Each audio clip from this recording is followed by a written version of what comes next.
So, I would like, please. It's amazing. This is your first leadership test. It's crazy. So, please, I'm going to start. Please. Sorry. Come on. Let's be a bit disciplined. So, we are going to start this hearing. Welcome to you, Mr. Timmermans, to the hearings before the ENVI committee associated with the ITRE committee, the TRAN committee, and also the Agri and Econ committee as invited committees. I will switch to French for a second. Vous connaissez... You are familiar with the rules of the game. There will be 25 questions, 1 minute 15 seconds per question for the first question, and then 45 seconds for a follow-up question if you deem such necessary. These questions will come after a 15-minute opening statement from Mr. Timmermans. Now, let me just say a few words to recap on the portfolio of the Executive Vice President designate. He will be in charge of the climate. Of course, he will also deal with transport, environment, oceans, energy, health, agriculture, and cohesion as part of the European Green Deal. So, Mr. Timmermans, as part of the Green Deal, you are responsible for 2/3 of the EU budget. The ENVI committee largely welcomed this restructuring of the European Commission. In the written replies that you sent to our written questions, there were a number of points that I would like to flag before you take the floor. You talk about targeted adjustments to the multi-annual financial framework. You, of course, refer to the Common Agricultural Policy. For the first time ever, this is linked to the European Green Deal. You were also very proactive in New York on the issue of deforestation. The ENVI committee has taken initiatives on this front, and I'm sure that we'll have an opportunity to come back to this in our discussions. I will wind up my introductory statement by reminding you of something that Spider-Man's uncle once said. I don't know if you have any heroes in film. And in any case, the quote is that with great power comes great responsibility. You hold great power, so you need to shoulder great responsibility. Over to you for 15 minutes. Thank you very much, Chairman. But I'm not going to end up like Uncle Ben did, getting killed off at the start of the film. But thank you very much for that introduction. I have very little to add, but I'll do my best. I've been really looking forward to our meeting tonight. We have a lot to discuss, and I've come here seeking your support and also your guidance. All of us here ran as candidates in the European elections in May.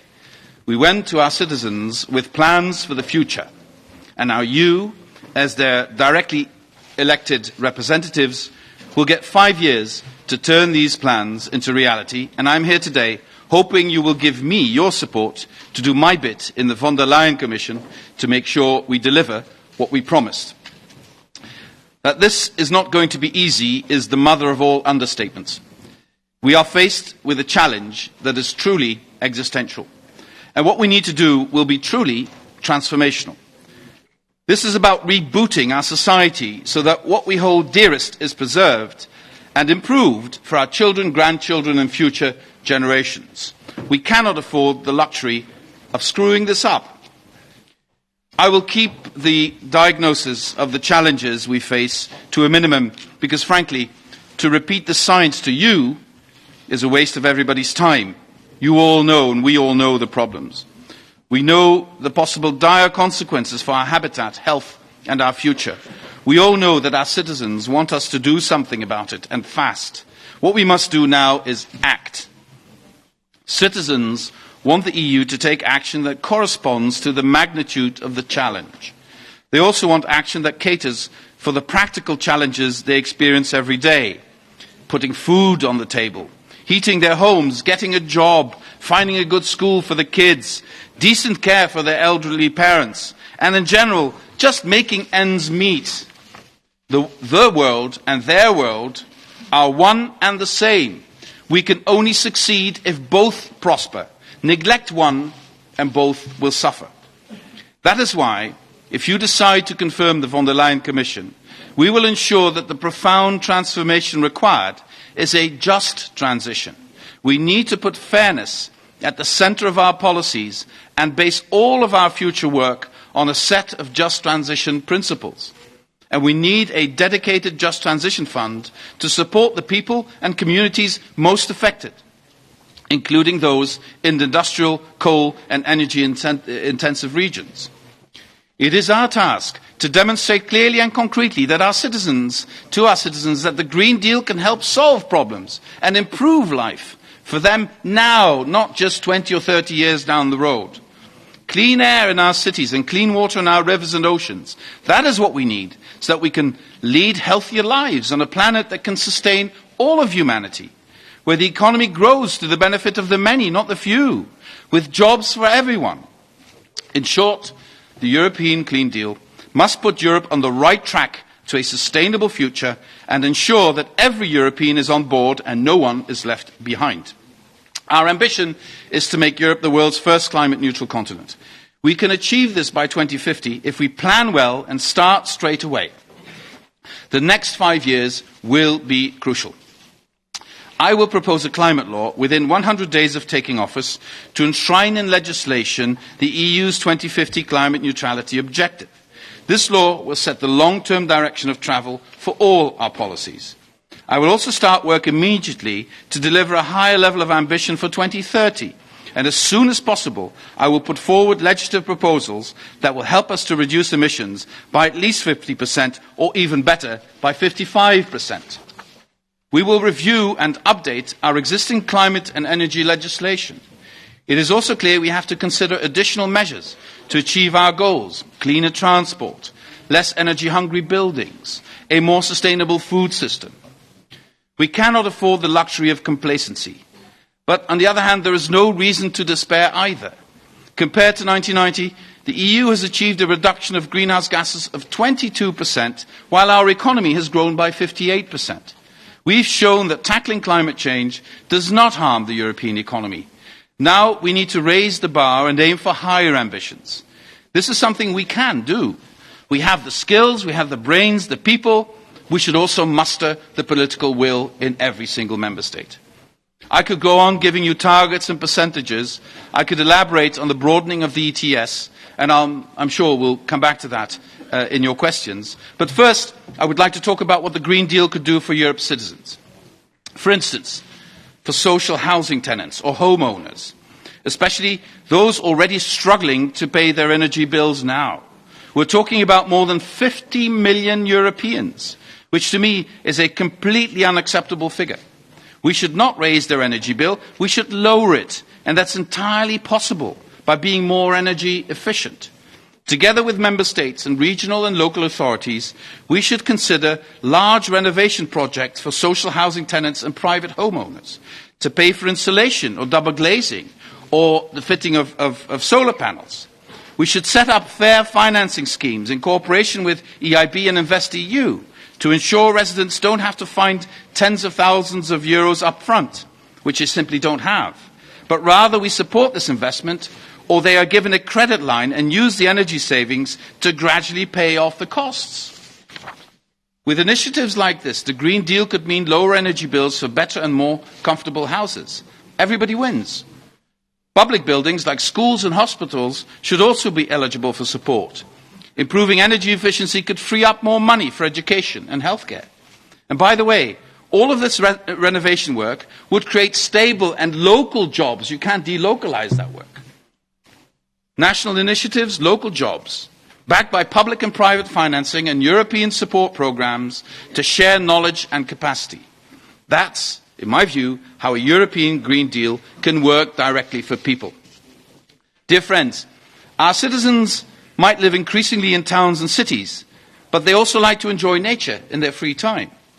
And they are worried about what's happening around them and in ecosystems far away. And I think all of us are very worried, whether it's the birds and the bees in our towns and countryside, the fish and incredibly fragile coral in our oceans, our rich forests, or the wild and wonderful animals in remote corners of our planet. We are killing it all off, and at an alarming rate. We must stop this. That is why we will present a robust and ambitious biodiversity strategy for 2030, and why the EU must champion the most ambitious commitments possible at the next UN Conference of the Parties on Biodiversity in China in October next year. Like on climate, we should lead on this as well, worldwide. One way we can lead this work at home is in the food sector. This will be set out in the Commission's Sustainable Farm to Fork initiative. But there's more we need to do. The burning of the Amazon and other primal forests in Central Africa and Southeast Asia has recently confronted us with the urgency of protecting our forests. Nobody has the right to say, that's not your business, to their international partners. These are global common goods. But we should not simply point at others while doing too little ourselves. So here's an idea I would like to put to you. Trees clean the air, cool the city, sequester CO2, shelter animal life, and generally have the capacity to make us feel better. Let us embark on a massive project of reforestation across Europe. Let us restore our forests and create new green spaces in our cities. Let's make it a European plan so that we do it right all across the continent, and so that every city, every region is given the benefit of sharing the best and most successful practices from all across the European Union. The Green Deal should not only be about international biodiversity conferences far away, but also about life around us. The beauty of this is that everyone can be part of this in a very tangible way, and you can see the results straight away. And the Green Deal should benefit the health of our citizens. That's why Europe needs to move towards a zero pollution environment, to tackle environmental degradation and pollution, address air and water quality, hazardous chemicals, industrial emissions, pesticides, endocrine disruptors, and microplastics. Air pollution is still one of the biggest killers in Europe. Do you know that more than 400,000 premature deaths a year are a consequence of bad air quality? How can we accept this?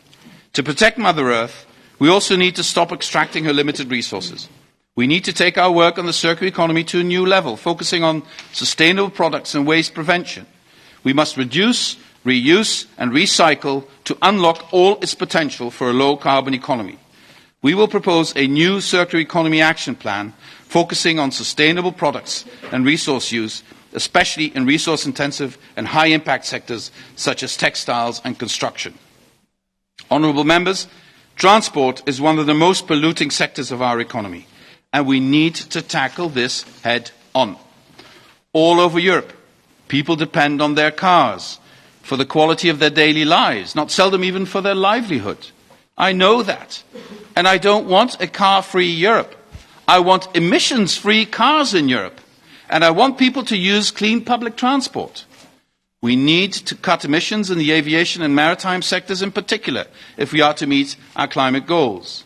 This requires a careful mix of tools. We need to invest, for example, in our railways. Why is it that people choose to spend more time sitting in an airport waiting for a flight than sitting on a train getting to their destination? In part because it's cheaper, because we're not paying for the externalities. We're running up a debt on Mother Earth's credit card. She cannot afford to pay that debt. This should not be seen as a threat to the transport sector. It's actually an offer. It's an offer because I want to empower the sector to roll out new, clean, efficient and affordable vehicles and infrastructure. I want Europe to have the best transport systems in the world. The Green Deal will only be successful if all Europeans are part of it. If we really bring the Green Deal close to home, in fact, into our homes. To take this project to the people, we will make the European Climate Pact a cornerstone of the Green New Deal. The Climate Pact will bring together initiatives and pledges from communities, companies, neighbourhoods, sharing knowledge and data, helping and inspiring each other with best practices and concrete results. Look at what you, as European Parliament, have achieved in mobilising citizens in the This Time I'm Voting campaign. Look at what the Committee of the Regions has set up. Look at the initiatives of mayors all over the world. Look at how the NGO community is mobilising people and putting concrete solutions on the table. But most of all, look at what our kids are doing, creating a global movement with the momentum to change the world for the good. Everyone can lead by example. Good choices breed inspiration and imitation. There is nothing greater, I find, than to be inspired by your kids. Dear friends, I have mostly spoken to you about what we need to do in Europe. But of course, there is a huge international dimension. We have to work to convince others to step up their ambition as well. I'm fully committed to strengthening our international climate diplomacy and implementing the Sustainable Development Goals. With the Green Deal, Europe can lead by example. But we should also be prepared to consider other instruments, for instance, a carbon border tax to level the playing field for European products if other countries do not go as far as us or refuse to go in the right direction. As an economic giant, we have tremendous leverage in our trade relations. We can set global standards. We should use that leverage as best we can, combined with convincing arguments to show that at the end of the day, we can all be better off. Honourable Chair, honourable members, we have a long-term goal, but we need to deliver short-term incentives. It is all very well trying to stop the end of the world, but we also need to take along the people who worry about getting to the end of the month. The transformations required are unprecedented and call for cooperation, determination, ingenuity. I'm certainly not saying this is going to be easy. I've never seen anything in Europe that's easy. At least nothing that's worthwhile. Everything that's worthwhile is complicated. But that's the challenge. That's why we're here. If it were easy, we didn't need a parliament or we didn't need a commission. It's because it's complicated that we need to do it. But also because it's the right thing to do. I want to sit here today before you as a partner and a friend, ready to answer your questions and to work with you to build a brighter future. We do it for the people who have put us here, for the European citizens. Thank you very much.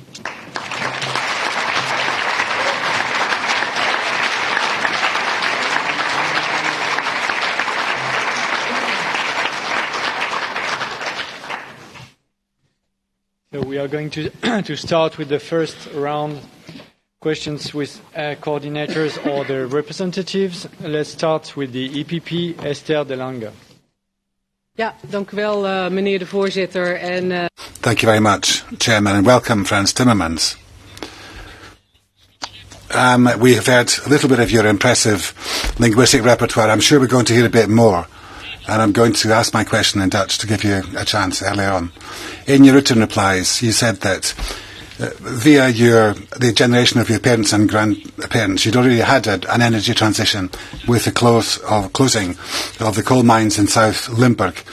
My own forebears worked in Brunsum, and the closing of those mines in that region has really rumbled on in its impact, and people are worried. People want to make a contribution, but they have to pay their energy bills, and they need industry for the jobs as well. For the EPP, an ambitious policy and an industrial policy, which looks after European industry. We've got to look after our own sectors. Industry has to be compatible with climate policy. How are you going to work together with Vice President Vestager and Vice President Dombrovskis, responsible for industry policy, so that we can get those synergies?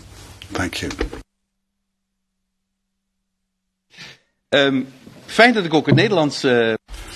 Well, I'm very happy to be able to reply in Dutch as well. Yes, I come from a mining region, and my forebears were miners. And I'm from Heerlen, and this was one of the big mining places. And it was 50 years ago, and of the 5 poorest towns, 3, Heerlen, Kerkrade and Brunsum, are exactly there. And even in a wealthy country such as the Netherlands, sometimes it's very difficult for that transition to be a smooth process. Look at Galicia. Look at Silesia. look at regions in Germany and in Greece where they depend on coal and on lignite. I think of my own backstory, and I recognise the difficulties. It's very, very difficult indeed. And I know that people will see a transition as such a challenge that often they will not be prepared to go the extra mile. And I think we've got a duty to help those regions to a new economy. Now, I think that new economies are there to be created, and it's got to be those regions. They have got to get the jobs which they've lost. And Mrs. Vestager, Mr. Dombrovskis, all of us have to have consistent, coherent plans, market-driven, close to the market, with access to InvestEU and to investment. But we need to finance things also where there is not the market, where there are no market forces which will do that. And we need to step in. On behalf of our taxpayers, we have got to be able to do those different things. And that whole thing has got to hang together in a consistent and coherent way. This is the first time that we have had this opportunity, and we will get forward movement if we push in the same direction. Industry, agriculture, coal, and other sectors, other industries which are in the process of adjustment. I cannot do that by myself, and that's why I've got colleagues. Ik wil hem graag nog een beetje concreter, want u noemde heel Thank you very much. You talked about Poland, Silesia, and with closures in the next 10 years, nearly perhaps 15,000 jobs are going to be on the line, are going to be lost. And in Spain as well, Central and Eastern Europe, those are the areas we're talking about. And I can understand why they're worried about those jobs. And are jobs future-proof?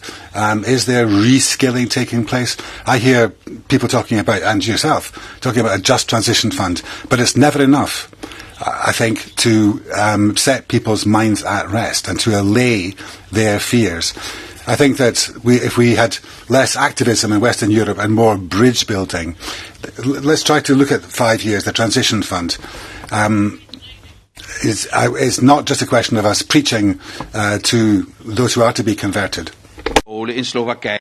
Well, in Poland, in Slovakia, in Greece, in Germany, there are a whole series of countries where they are going to be exiting from coal. And for those regions to have a prospect and a perspective, it's necessary to explain how they can go step by step into the new industry. And there are opportunities, there are reservoirs of jobs. There is a favourable wind in Poland and elsewhere in the economy. And it's not destroying jobs and creating jobs elsewhere. It is the exact same regions losing jobs and needing new jobs. And I think that the new circular economy is going to provide prospects and openings.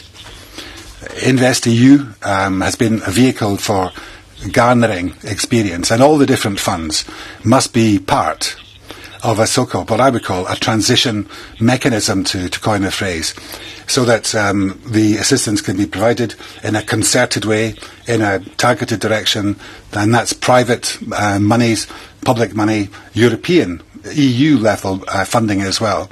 And there will be a debate about the MFF. I think both sides of that equation have to be persuaded, convinced that the Parliament and Commission, what they're asking for, is necessary to usher in this new industrial era. Thank you.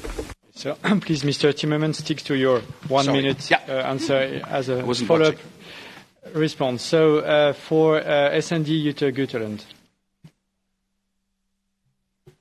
Verkställande vice Executive Vice President Designate. I'm going to speak Swedish. I'm just curious to know if I'm going to get an answer in Swedish, actually. I've always wanted to try. The coming 5 years will put you in the driving seat for this Green Deal. It's one of the most important transitions that the European Union has faced. In that work, I want you to be Greta Thunberg vis-à-vis the rest of the Commission. Researchers, citizens, and above all young people who are striking for the climate demand that the EU shows more resolute actions. Specific, immediate actions need to be implemented to keep to the 1.5 degree challenge.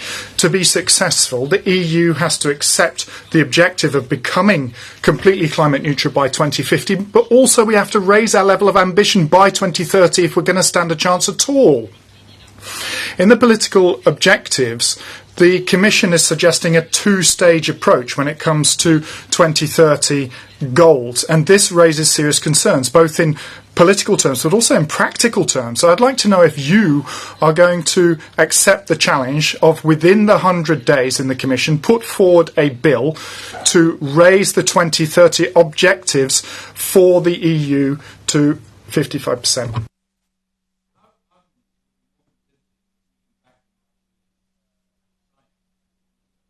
Microphone, please. Arguments will be more convincing if we can back them up with science and research and facts. So that's what we're in the middle of doing right now, to get all the information we need. I personally would be extremely surprised if that information would lead to any other conclusion than we need at least 55% reduction in 2030. But I think my position will be stronger if I can back it up with the analysis we are doing right now. So that's why we said, as Commission, 50, preferably 55, but let's do the research on that. But again, let me be very clear. I would be extremely surprised if the outcome of this would be anything else than at least 55% reduction by 2030. And this is how we need to do this mapping. Start in 2050 and then look back to today. And have, you know, sort of like with a TomTom or with finding directions, you know, when you need to take this turn and then that turn, and then we need to map that out till 2050. Just having a target in 2050 is too easy. It won't get us there. We need to know exactly what are we going to do tomorrow, what are we going to do after 100 days, what are we going to do next year, etc., etc. Thank you for that answer. Well, obviously, I'd like to put a supplementary question. When are we going to see that research to support that decision which you believe is necessary together with the Commission? But there's another follow-up question I'd like to put, which also concerns our consumers. They want to make informed, sustainable choices. They're very aware of the climate impact of their choices. This concerns products within the EU, but also things we import from outside the EU. Recently, we've seen how consumers' demands have made sure that global producers in the retail sector have tried to make sure that they're producing with less harm to the environment. Do you think that the EU should also try to make sure it reduces the impact of its products, those that are being imported from outside the EU, not only those produced within the EU, to make sure that we see responsibility taken throughout the whole chain? This question.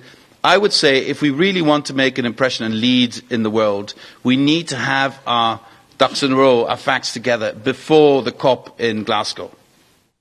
That would give us a position to really lead and not have to go to Glasgow and say we don't know yet, we still do research. So that's my ambition. I hope we can get there. On the second part of your question, yes, consumers need to be better informed. The only reason that we got a successful plastic strategy approved at lightning speed was because the consumers were better informed and they wanted us to do something about this. And I'm absolutely sure that consumers want to know that the stuff they put on their table when they eat was not created through deforestation. Our citizens don't want that. I want to be able to tell them at some point, this is deforestation free. We can't say that today. So we need to work with our international partners to make that happen in the future. Because now 80% of deforestation is a consequence of the search for new arable land to create new foodstuffs. And sometimes it's the food we import directly. Sometimes it's even the feedstuff we give our animals that are produced in Europe. So we have a lot to do to inform our consumers, and we will have to regulate in that sphere as well. Or Renew, Niels Torvalds. Thank you, Chair, and welcome to something which tomorrow's newspaper probably will have a headline of "Welcome to Frans Timmermans show," and then you had the drums in the background. In the discussion last year on a clean planet for all, the information we got from the Commission indicated that all substantial changes should be made from 2030 afterwards. Since then, we have most probably entered into a new situation. How do you see the paths forward? Would you rather tear up the old decisions concerning ETS, climate action, LULUCF, RED II, and all the rest, and start a new trajectory towards Paris goals immediately after an impact assessment? Or do you think that the flexibilities in the legislation is enough, and would you therefore rather wait for a 2030 window and start the trajectory with a necessary 10% linear reduction factor corresponding to changes in and corresponding changes in the other legislations? In the first case, you would probably be criticised for producing incoherent legislation and not helping companies to plan their investments. And in the second case, you would be criticised for not being able to read what's written with very big letters on the wall. So which path would you take? Thank you. I think it's not a dichotomous choice. It's not a choice between one or the other. I think we will need a mix of both. I think we need to extend ETS to other sectors, such as aviation and the maritime sector. But I also believe we have in existing legislation the possibility to look for tougher norms, if that is necessary, emission norms or in other areas. We will also have to review our energy directives and other directives. Many directives will have to be reviewed. But I don't think it's a choice between one or the other. I think it will always be a policy mix between the two. But we can't waste any time. And in some areas, by the way, I think industry is woken up to this. I think we have a broad understanding and an increasing understanding in industry worldwide that we will have to toughen up and we will have to come up with even stricter norms. IPCC report clearly points in that direction. If we want to prevent the heating of the world to go beyond 1.5 degrees, we still have to do a lot more than we're doing now. And sometimes it will be amending existing legislation, sometimes it will be creating new legislation, but that a lot needs to be done with your help. That's quite clear. And I have seen the European Parliament and even the Council in a position to move very fast if the public wants us to do that and if the sense of urgency is there. So I'm not that worried about that. Thank you. Your challenge will also certainly have a budgetary. Yes.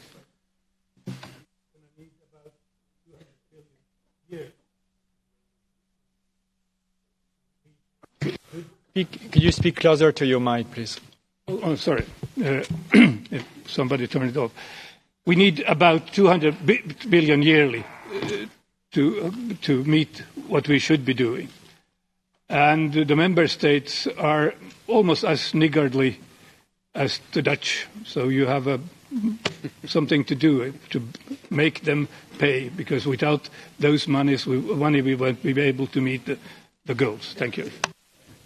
Absolutely. But I've also seen a letter signed also by the Dutch minister saying that we need to reach minus 55% by 2030, and 7 other ministers as well. So there is a sense of urgency also in the Netherlands, the country that really watches very carefully about spending. And I would hold before you that we have the possibility, I think, to put a proposal on the table for the MFF that says, okay, it's perhaps a bit more than you wanted to spend, a bit more than the 1.00, but with that extra money, we're going to help Europe make this transition to a sustainable economy much faster and in a way that will offer a proposition to citizens and people in industries that need to change that is attractive. And I think there's a deal possible there between different countries in Europe, including mine, I hope. Thank you. So another Dutch perspective with Bas Eickhout for the Greens. Thank you very much. In the back of you, Mr. Timmermans, Good evening, and thank you very much for your introduction and your inspiring presentation on the Green Deal. But still, I would really like to focus a bit more on the climate law, what we can expect next year, because next year is the year where we need to deliver, because it's the last year before we can get into the official start of Paris. And you already said that you would not be surprised if it will be, from the analysis coming out, minus 55%. But can you now at least now make very clear that we are not going to do a two-track approach, because that's still in your written answers a bit unclear, where you say, well, we might do first 50% and later on 55%. Which will never fit in that year.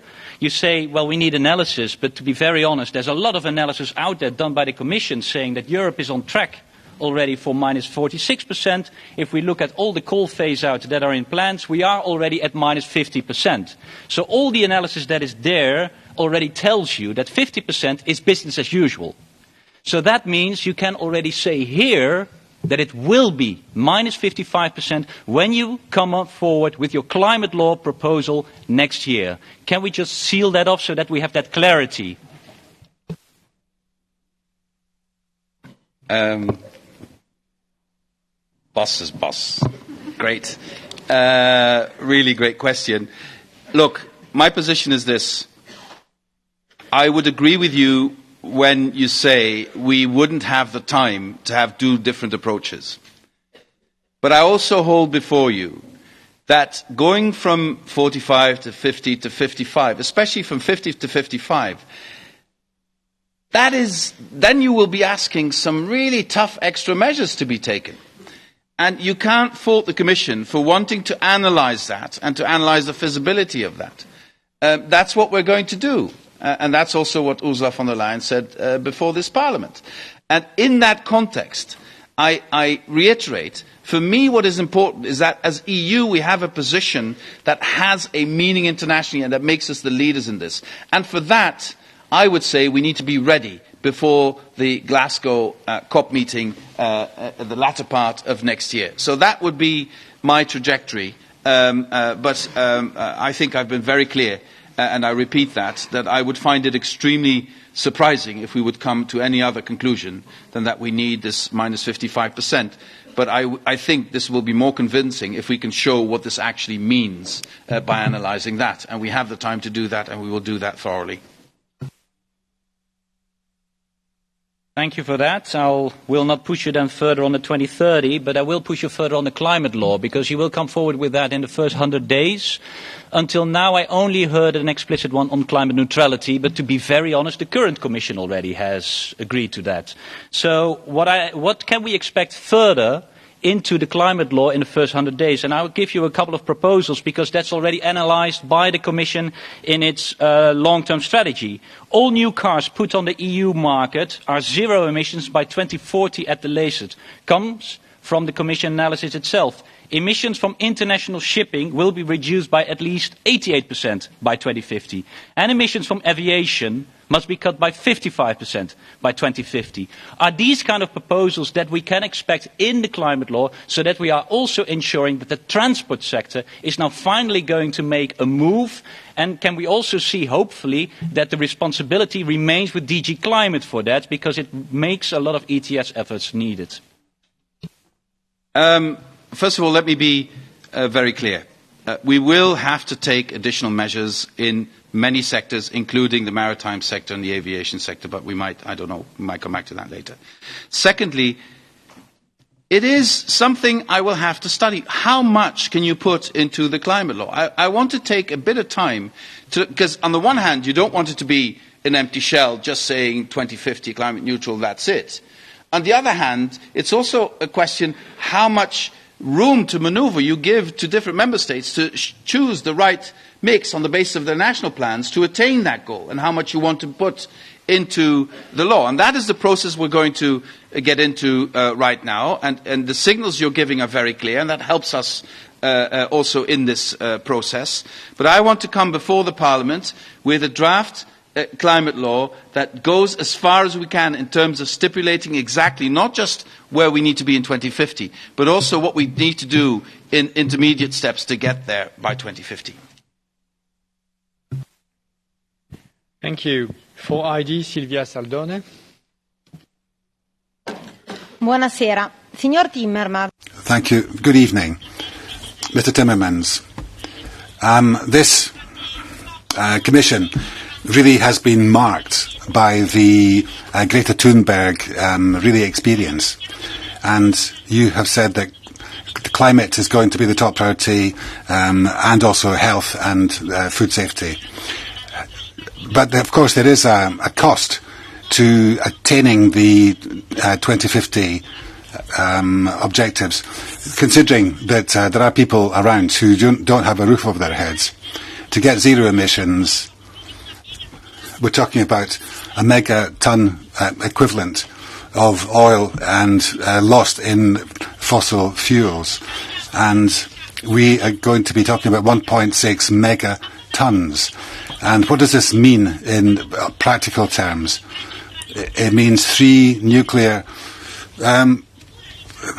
power stations being built every couple of days for years on end. And we're talking about 30 years where the replacement energy generation capacity is going to have to be built. China, India, in the past 20 years have almost doubled their CO2 emissions, 200%. And there are countries in Europe and outside, in the Balkans, for example,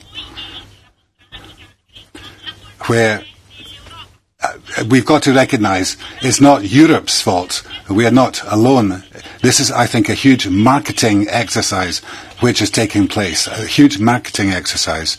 And let's look at the consequences of the Green New Deal, because the objectives are unattainable and they're completely ideological. Thank you very much. Quanto devono essere deboli How weak do your arguments have to be if people have to resort to attacking a 16-year-old girl?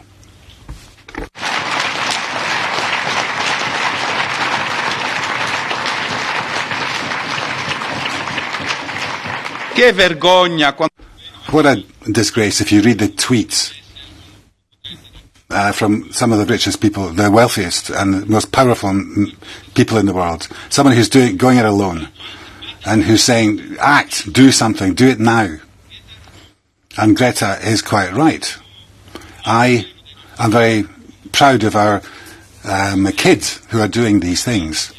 And this is the time for action. We've got to do something now. Let me say something else.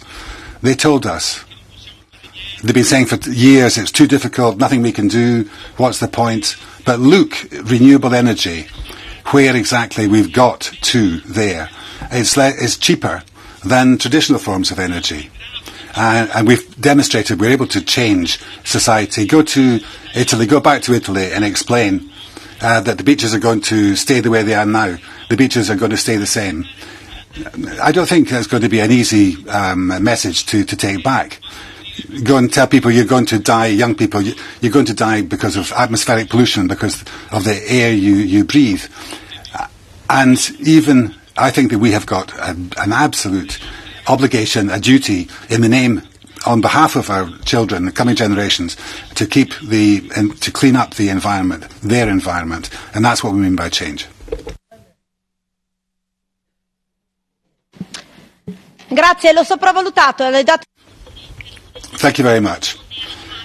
Well, students, of course, usually answer questions, and you haven't answered the question which I was asking. How weak does the Commission have to be when you talk about climate and you have to hide behind the skirts of a 16-year-old girl? Let me repeat the question. Most of the plastic pollution comes from Asia, countries in Asia.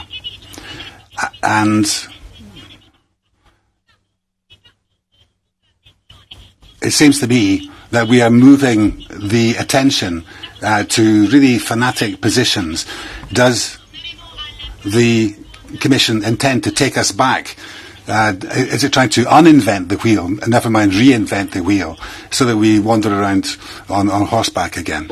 Do you really think that the Italian, the bottles on the Italian beaches float in from the Far East? I don't think so. That comes from Europe, and we've got a duty to clean up our own environment, which we can do, And I will take this message to Italy, to your constituents, and we'll discuss this. Do we want a clean environment? If we do, we've got to make the changes, and industry's got to change. Cars are going to have to be different. Zero emissions cars are actually possible. Come on, let's do it together.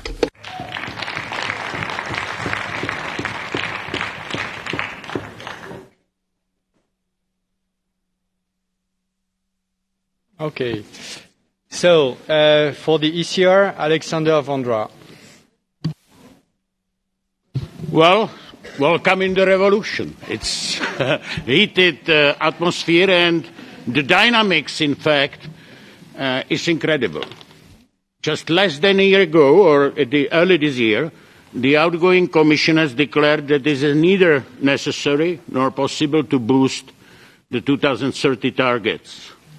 Then, in July, Ursula von der Leyen has pledged to submit a plan to increase the 2030 targets toward 55% with some conditions if the others follow. Now, you are exposed to a mounting pressure by yesterday's letter of 8 countries to commit 55% unconditionally. You know, let me express my deepest concerns here with that kind of a dynamic. I'm concerned that the European Green Deal will cost us more than our societies are able to sustain. It will raise prices of all elementary human needs, like housing, heating, lighting, eating, and transporting. It will have a negative effect on the middle-income families, not speaking about the poorest people. They will have to take the burden of the higher prices and higher taxes. As a social democrat, this is what you want? You want a yellow vest all across Europe? What is your response in concrete? You know, you gave us nice words, but we need to count first before constructing a house. First of all, let me just say, Mr. Vondra and I know each other for a long, long time, and I just want to express my respect for what he did when his country was still a dictatorship, and he took huge personal risk in fighting against that, and I have deep admiration for that. On this, we disagree. And I also, because we spoke earlier about this, and that's why in my introduction I mentioned the issue of housing and social housing. If we help people isolate their houses, perhaps even put solar panel on the roofs where it is possible, where we could help them take other measures that they cannot pay for themselves, but we could help them with that. If we do that, their energy bills will go down, substantially down, and emissions will also go down. I will not hide that you are absolutely right, if we only take extra measures for the environment without looking, for instance, at tax systems, there will be an increase in taxation for ordinary people. But the whole idea is that we also need to look at our taxation system. We're taxing the wrong things. I think we need to take a convincing argument to our member states that they should also agree in their taxation system. That could have a huge alleviating effect for ordinary people, for middle incomes and lower incomes. These are the things we will need to talk about. But you know, on the other hand, and this I want to hold before you, on the other hand, if we do nothing, look what's happening to our climate. If we do nothing, look what's happening to the exploration of natural resources. Look how that is going to create conflict. And who is going to die first if our cities become unlivable? The poorest, because they cannot move to somewhere else. So that's why, yes, as a social democrat, I strongly believe in this way forward. Yeah, nice words, but I would expect, enumeration before pledging, and beyond those neighbours there is no enumeration, and we do something but the others like India, China, Russia, United States, Brazil, if they won't join us, leading by example is a nice idealist approach, but it's without any ground. So what is our leverage to push them into following us? Are you willing to declare a war to them if they would not? These same arguments were used when the European Union created the single market. exactly the same arguments. High standards, we will be too expensive, the rest of the world will not follow us, etc. Like with the single market, the internal market, the rest of the world wants to be in our market. They want to be able to sell here and to trade here and to be active here. Our highest norms will become world norms if we play it right. But at the same time, of course, there is a weakness in our reasoning if we cannot convince other big players in the world to go in the same direction. But I'm rather more optimistic than you are. Yes, Europe only has 9% of the world's emissions, but we have a strong policy mix that can be convincing, that will also have to be adopted. The Chinese don't want to suffocate. The Chinese don't want to run out of water. The Chinese want to change. And perhaps we could have a partnership with them. In the United States, yes, the federal government is not on our side. But talk to the cities, talk to the states. They have a completely different attitude. So we have friends out there. We could build coalitions. We could convince others. I strongly believe that it is our moral and political duty to do so. Not just for the reasons I mentioned, but also for international stability. The lack of policies in this area will create conflict. We will have wars over water if we don't change the way we organize our societies. Thank you. For the GUE, Silvia Modig. Kiitos puheenjohtaja, herra Timmermans. Thank you, Chairman. Mr. Timmermans, I think it's quite surprising if you're still waiting for scientific data for setting the objective of 55%. If we want these flows of funding targeted correctly, we want to have an idea of what we want the environment to look in 2030. We can't invest a penny in the wrong direction. I plead for the 55% target. And a second issue I want to raise is biodiversity. I have heard several candidates for the Commission, and I see that my concern for biodiversity has not been eased at all. How can we cope with global warming? We have to remember that if we have a biodiversity which is on a good level, it helps us cope with climate changing. We are still going toward a catastrophe in terms of loss of species. What are you going to do? And what can we do to turn the course? First point, the indication you give is very clear on the 55%, and I take careful note of that. And the clearer this indication is, the clearer it also resounds with the European Commission. On the issue of biodiversity, we're at the risk of losing 1 million out of 8 million species that form part of our natural environment. 1 million.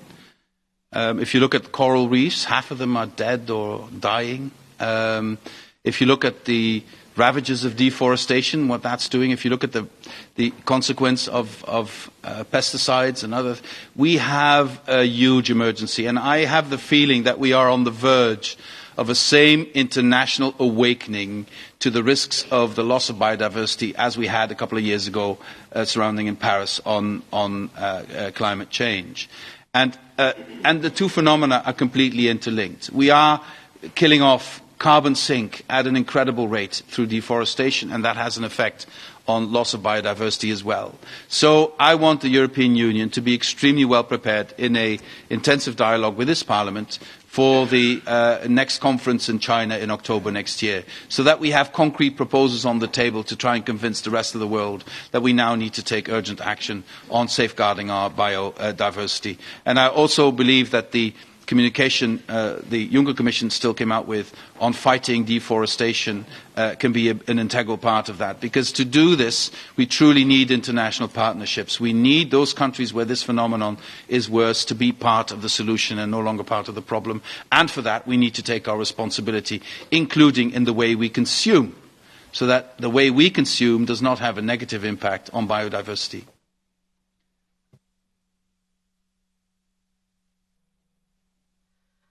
Thank you. If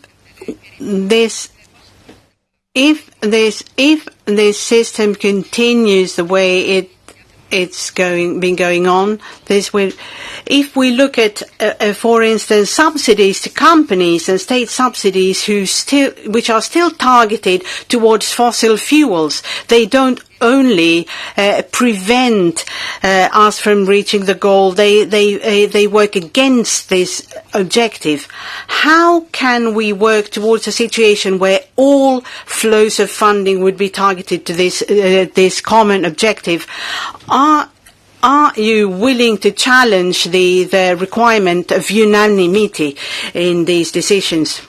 In some areas, especially in taxation and especially in the energy field, we would need to use the possibilities the treaty offers for what we call in English a passerelle, in terms of moving from unanimity to qualified majority voting. I think that will be necessary. But the more fundamental point in reaction to what you say is this: I will have a responsibility to make sure that the Commission as a whole doesn't do contradictory things anymore. And that arguably is going to be my toughest task internally, to make sure that everything we do is compatible with our goal to be climate neutral by 2050 and to safeguard biodiversity and all the other goals we have. And I could not say in good conscience today that we have rooted out all contradictory policies of the Commission and of the European Union. We haven't done that yet. And that's, in that sense, we both have a task, because also in the European Parliament, different committees sometimes have different orientations. And we both have a responsibility as institutions to make sure that from now on, everything we do is geared towards this goal of creating a sustainable society with everyone on board. And for that, I think we need to revisit quite a number of our policies. Thank you. So we're going to move to the second round of questions, starting again with the EPP and Roberta Metsola. Thank you. So the reduction of plastic in our oceans is one of our citizens' top priorities. We made the first step by legislating on a ban for single-use plastics. But now we have to go deeper and further, and I fully agree with the point you made earlier about plastic bottles on beaches, but ultimately currents have the potential of pushing plastic waste, especially in seas of countries which border those of third countries. We have also seen that the global trade in plastic waste, which is supposedly earmarked for recycling, is not necessarily sustainable, and it is at most times unfairly designed. And ultimately, it does nothing for the environment except increase CO2 emissions to ship it halfway across the world, only for it to be returned, incinerated or landfilled. So would you agree with us that it is time for a global ban on the most damaging single-use plastics? And will you give us your commitment that the EU will push this through member states and international fora? The short answer to your question is yes. But I want to elaborate. We will have to come up with new measures because we are learning all the time how dangerous, for instance, microplastics are. I think every time there's a new research, it points to greater danger to our health and to our natural environment. So we need to do something about that. We need to do something about packaging as well. I think we should push further on banning packaging or making sure that packaging is no longer used that has these single-use plastics in them. We also need to make sure that we take care of our own rubbish. I think it was a good move of China to say we no longer accept European single-use plastics. But now, we're exporting it to other third countries, and that's a shame. I think we should be ashamed of doing that. We should take care of our own rubbish. And the only real way of taking care of it is not having it. The best rubbish is rubbish you don't have. So I'm all for recycling, but it's not the optimal solution. The optimal solution is not to have to recycle because you don't use it, or if you use it, you reuse it without recycling. So for that, we will have to tighten the policies, and I count on your support when we come with proposals in this area. Thank you for that. Now, moving on to air quality. The European Commission is currently in the final stages of the fitness check on the Ambient Air Quality Directives, 10 years after these were completed. In 2019, as you said in your introduction, it was revealed that air pollution causes hundreds of thousands of extra deaths per year in Europe, and this is something that is particularly worrying to the citizens of my country, Malta and Gozo, where air pollution is increasingly becoming a concern for many families. Now, of course, it's partly an enforcement problem on on a member state level, and the Commission's actions to launch infringement procedures against non-compliant member states is a necessary last move. However, it is of little consequence to those already exposed to dangerous levels of air pollutants. So how would you plan on ensuring a chain of compliance when it comes to enforcing this ambient air quality directives and similar legislation? Well, the rules are very clear, and I think we should be doing more to enforce the rules in our member states. Of course, what the Commission does is first try and find a solution through dialogue with the member state, but I believe member states have signed up to this themselves. This is legislation that is urgently needed, but it's not applied in many member states. So I think the Commission will have to toughen up in terms of starting infringement procedures, and I feel it as my personal responsibility to make sure that's going to happen. Thank you. For the S&D Group, Miriam Daly. Thank you, Vice President Timmermans. President-elect Ursula von der Leyen promised that she would prepare a commission to increase the EU's 2030 ambition. However, as things stand today, the current target doesn't even include the greenhouse gas emissions of shipping, a sector that is, until today, still exempt. Now, if the emissions from shipping remain unregulated, they will derail completely any other efforts that can be done by any other economies or industries to achieve carbon neutrality. Now, today you mentioned extending ETS to maritime and aviation. You mentioned additional measures on maritime and aviation. But in your written answers, you said that you would act on any proposals coming from the European Parliament aiming to extend the EU ETS to include maritime emissions. I urge you not to wait for the position of the European Parliament. Are you ready to come forward with a legislative proposal to extend EU ETS to maritime emissions as part of any upcoming ETS review to increase the 2030 EU greenhouse gas target? And a very important question for us, as the Vice President responsible of climate change, how will you ensure that it will be DG Klima, the Directorate General, that will have full responsibility and full leadership on the implementation and future review of the EU ETS, including the extension of EU ETS to aviation and shipping? Let me be very clear on the last point, because that question was already put to me and I'm not sure I answered it clearly. Of course, I will remain responsible for this, and under my steer, it will be the Commissioner for Transport, but DG Klima, because that's where the expertise is. So I wouldn't worry too much about that, and I take full personal responsibility for this. Now, on the other issue of shipping, yes, the ETS should be extended to shipping, but we need also a broader policy mix. I want us to have green ports. I want us to be able to force shipping to take the electricity that's offered them in ports rather than burn the most horrible stuff when they're in cities. You know, in some cities, the pollution levels spike when there's a cruise ship coming in because they burn the most horrible fuel.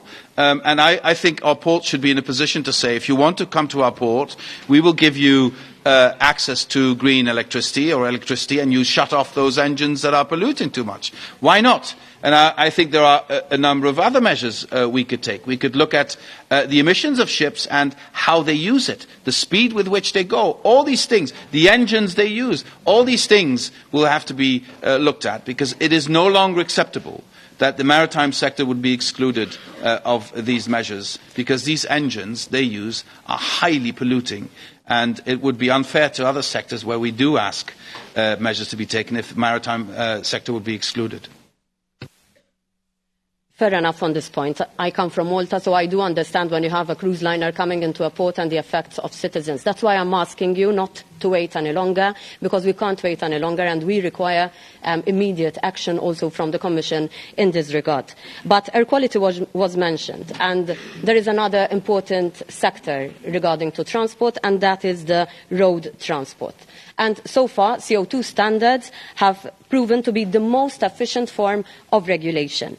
Will you be opposing any plans or suggestions to include road transport in the EU ETS? And I would like to know, how are you going to ensure the enforcement of existing standards by car manufacturers And part of the equation in arriving to cleaner mobility is the use of batteries. What are your plans to secure the use of sustainable batteries for energy storage and also for transport? Number of questions. I'll try and go through them very quickly. First of all, let me be very clear. We will enforce the emissions legislation with every instrument we have. We have to be, I think the car industry has outlived their position of being in a comfy position. They need to deliver. They have not delivered in the past. They need to deliver, and the Commission will enforce what they need to deliver. On ETS, in transport, in road transport, I'm not in principle against it, but I do, and I think it could be part of a policy mix, but I do want to say very clearly that it cannot be used as an excuse not to attain the emission targets. That could never be, it's much more straightforward and much more successful in the past just to have emission norms and have them comply with the emission norms. That doesn't mean that ETS could not be part of the a mix, but it should never be an alternative to emission norms or even a way of weakening emission norms at all. That would be unacceptable.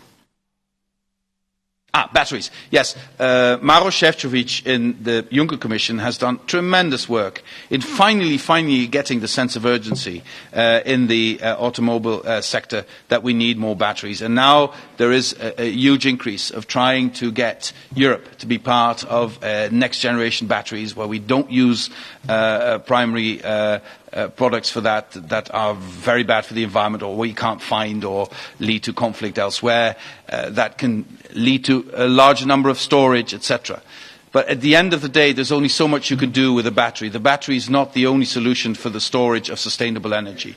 We will need other forms of storage, especially hydrogen will be probably a very important way of storing renewable energy in the future.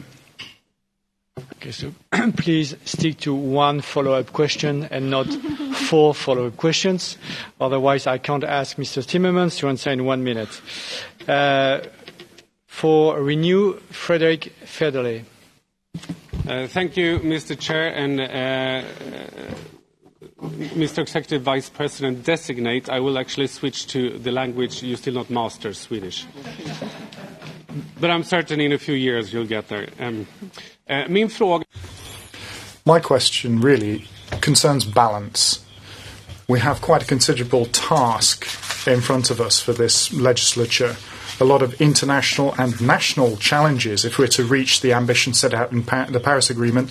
We see what's happening in the Amazon forest with horror. We don't have a good European answer. Maybe we can move towards that with certain tools, but obviously the agriculture sector is an area where we have to work to avoid deforestation in the Amazon, but we do see deforestation in Europe's forests as well. So it does work in the long term in other countries. So how do we find, in legislative terms, that golden mean, that balance, which will work for us where it doesn't work for other continents, where we can maintain biodiversity and maintain useful forestry? Well, correct me if I'm wrong, but as far as I know, there's more forests in Europe now than 10 years ago. So we're getting more forests, not less. But it's not enough. We need really a strategy for reforestation and also in a way that does not contradict other goals. Putting forest on peatland is not helping the environment, on the contrary. So we have to look at a sensible way, and I think the only way we can do that is to have a Europe-wide strategy that would help reforestation. And I also want to make sure that those people who are directly involved in forestry are part of the solution, are incorporated in the policies we develop. And I also believe that if we do this better in Europe, we have a stronger argument in talking to people outside of Europe who are faced with the same challenge. If you look how much forest is disappearing, and the argument is always 80% of that is to create arable land for agriculture. I was in New York 2 weeks ago and I was talking to an activist from the Amazon, and he was telling me that not more than about 15% of the land that was deforested is actually used for agriculture. So the incredible waste that we're creating in terms of biodiversity loss, in terms of loss in carbon sink, etc., it's heartbreaking. So we will need an international approach where we also take on board countries that are sometimes a bit reluctant because they see opportunity for economic development. And sometimes this will mean that we will have to look at the products we import into the European Union and convince them to make other products that do not need deforestation and perhaps offer them more interesting trade arrangements on those products. I thought you would give I thought the chair was going to give me the floor, but I'll carry on. Now, those parts that concern bioenergy are very interesting as well, to try and find where the next stage will be in development. So we have to maintain balance in long term, and also when it comes to biodiversity, but also waste products can go towards energy production. Maybe we can use CO2 sequestration, use that. Maybe we can take a further step rather than just talking about reducing the effect that we make, but we can move to a negative emissions. Is there a plan from the Commissioner designate for negative emissions? I think it is entirely possible, but just because it's bio doesn't mean it's good. And biofuels have done incredible harm over the last decades. So we need third-generation biofuels. Then they can be a constructive part of our energy mix. Because in some areas, look at aviation, we will probably need more biofuels because electric flying, short of imagination, I don't see it happening on a huge scale anytime soon. So if you want these emissions to go down, you will also have to look at another energy mix, and if you want the dependency on fossil fuels to go, etc. So in that context, biofuels, third-generation biofuels, could also play an interesting role in the mix. But let's be very careful not to sort of give a blanket okay just because it says bio, it's good. Thank you. For the EPP, Mary McGuinness. Thank you, Chair. Thank you, Mr. Timmermans. I want to pull you back to your written comments, which I was interested in your comments around the agriculture sector, because you haven't dealt with those thus far. But you've also introduced a new policy, which is this farm to fork. And frankly, I'm confused as to why you need both. But perhaps you could answer me directly on that point. Of these two policies and how they will sit together. I was very interested in your comments about contradictions in policy, and I think in agriculture and food and environment and in trade we've had huge contradictions. What control have you over competition law? Because one of the views I've expressed many times, and others I hope support me, competition law does nothing when it comes to paying for public goods which are embodied in food we eat. And competition law talks about cheap for the consumer, but it's cheap at a price. How powerful will you really be to address these very crucial issues? Well, the short answer to your last question is time will tell. But the policies we want to... let me start differently. I have been, simply because of my professional experience, I've been involved in the common agricultural policy since the mid or second half of the 1980s. That's how old I am. And I've always seen, and this goes on, that those farmers who are suffering are used as an argument to protect the policies that benefit those that are making a lot of money.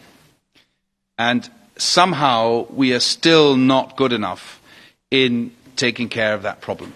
And I think the policy shift that Phil Hogan has started is leading us in the right direction. And I know full well that we will not have a sustainable environment without the farmers. They can be part of the problem. They don't need to be part of the problem. They can be part of the problem. But they absolutely need to be part of the solution. Without them, we will not get there. And I think the very beginning of the common agricultural policy was about assuring food security for Europeans after the Second World War who were starving. Now, the goal of the common agricultural policy is to make sure we have sustainable food supply for our citizens in this millennium. And I think we will need some policy shifts on that. I think from farm to fork is the ideal way of looking at this. How much fertilizer do we need? Can we use innovations in animal feeds to decrease emissions? How much pesticides do we still need? Can we reduce that as well? What is the impact of what is happening elsewhere? Where do we get our animal feed from? And is there any link with the other goals we like to attain, for instance, stopping deforestation? Is the food quality we want to guarantee for our citizens, is that good enough as it is? Could we improve that? And the one issue you mentioned, which I find the most complicated, one could argue that the success of the Common Agricultural Policy is that the highest quality of foodstuffs at the lowest prices are now guaranteed. But at some point you have to ask yourselves, are we not paying too little for food? But take that to people who have little money to spend, and you tell them you need to pay more for food. They will chase you out of their house if you say that. But at the same time, the situation as it is now is not providing for sufficient income for many of our farmers. And this should be a great concern to us because, again, I want to underline this. Without our farmers, we will not attain our sustainability goals. And we need to find a common agricultural policy that supports this and that also leads to fair competition for our farmers also internationally. And I think the reforms set in motion by Phil Hogan lead us a long way in that direction. And let's check where we can improve this using the farm-to-fork principle. I'm not enlightened fully as to what you're doing, how the farm-to-fork links with the Common Agricultural Policy. It seems to me that there's a huge overlap. And you didn't answer my question about competition law. I think it's a key issue. You've nudged in that direction, but you haven't quite answered it. Because, if I may, I think I have a few seconds left. Because fundamentally, you are right. Farmers' incomes are on the floor. Some are making plenty, but the most are making very little. And while you said in your opening that we all love to go to the countryside, I do it as well. I live on a farm. I love going back, but I have an income, so I can enjoy it. But people are watching this, and they know you're the person responsible for their farming future. What are you saying to them as farmers? Remember, they followed European advice in the 80s. I'm old enough to remember it. We told them to rip out hedgerows, drain the land and lash on the fertiliser. I made television programmes about it. What are we saying to them now, and how will you help them make a transition? I think I certainly feel a personal duty to go out to them and talk to them and listen to them and show what the plans are from farm to fork, what we need to do on pesticides, what we need to do on fertilizers, what we need to do to reduce emissions. And like before, Sikkel Mansholt had to get out and convince farmers who were absolutely unconvinced when he started. McSherry had the same problem when he started with his plans. This is part and parcel of the history of the European integration, and we will have to do the same thing right now. And I honestly believe that the goals as enshrined in the treaty of the Common Agricultural Policy are more valid today than ever before. We need to make sure that we put sustainable food on the table. We need to make sure that we put farmers in a position that they can maintain our rural areas and they can have a constructive relationship between the rural areas and the more metropolitan areas in the European Union. And we cannot do this without the farmers. Competition law, because I was not entirely sure what you meant by your question, but what you're saying is that they are competing at food prices that just don't give them an income, food coming from outside the European Union. I think that's what you're saying. We will have to take a hard look at that and also talk to our international partners because they have a problem if much of this foodstuff is also produced through creating more deforestation. So this will have to be part and parcel of any trade negotiation we will have in the future, as we have done, I think, quite smartly also in the Mercosur trade negotiations.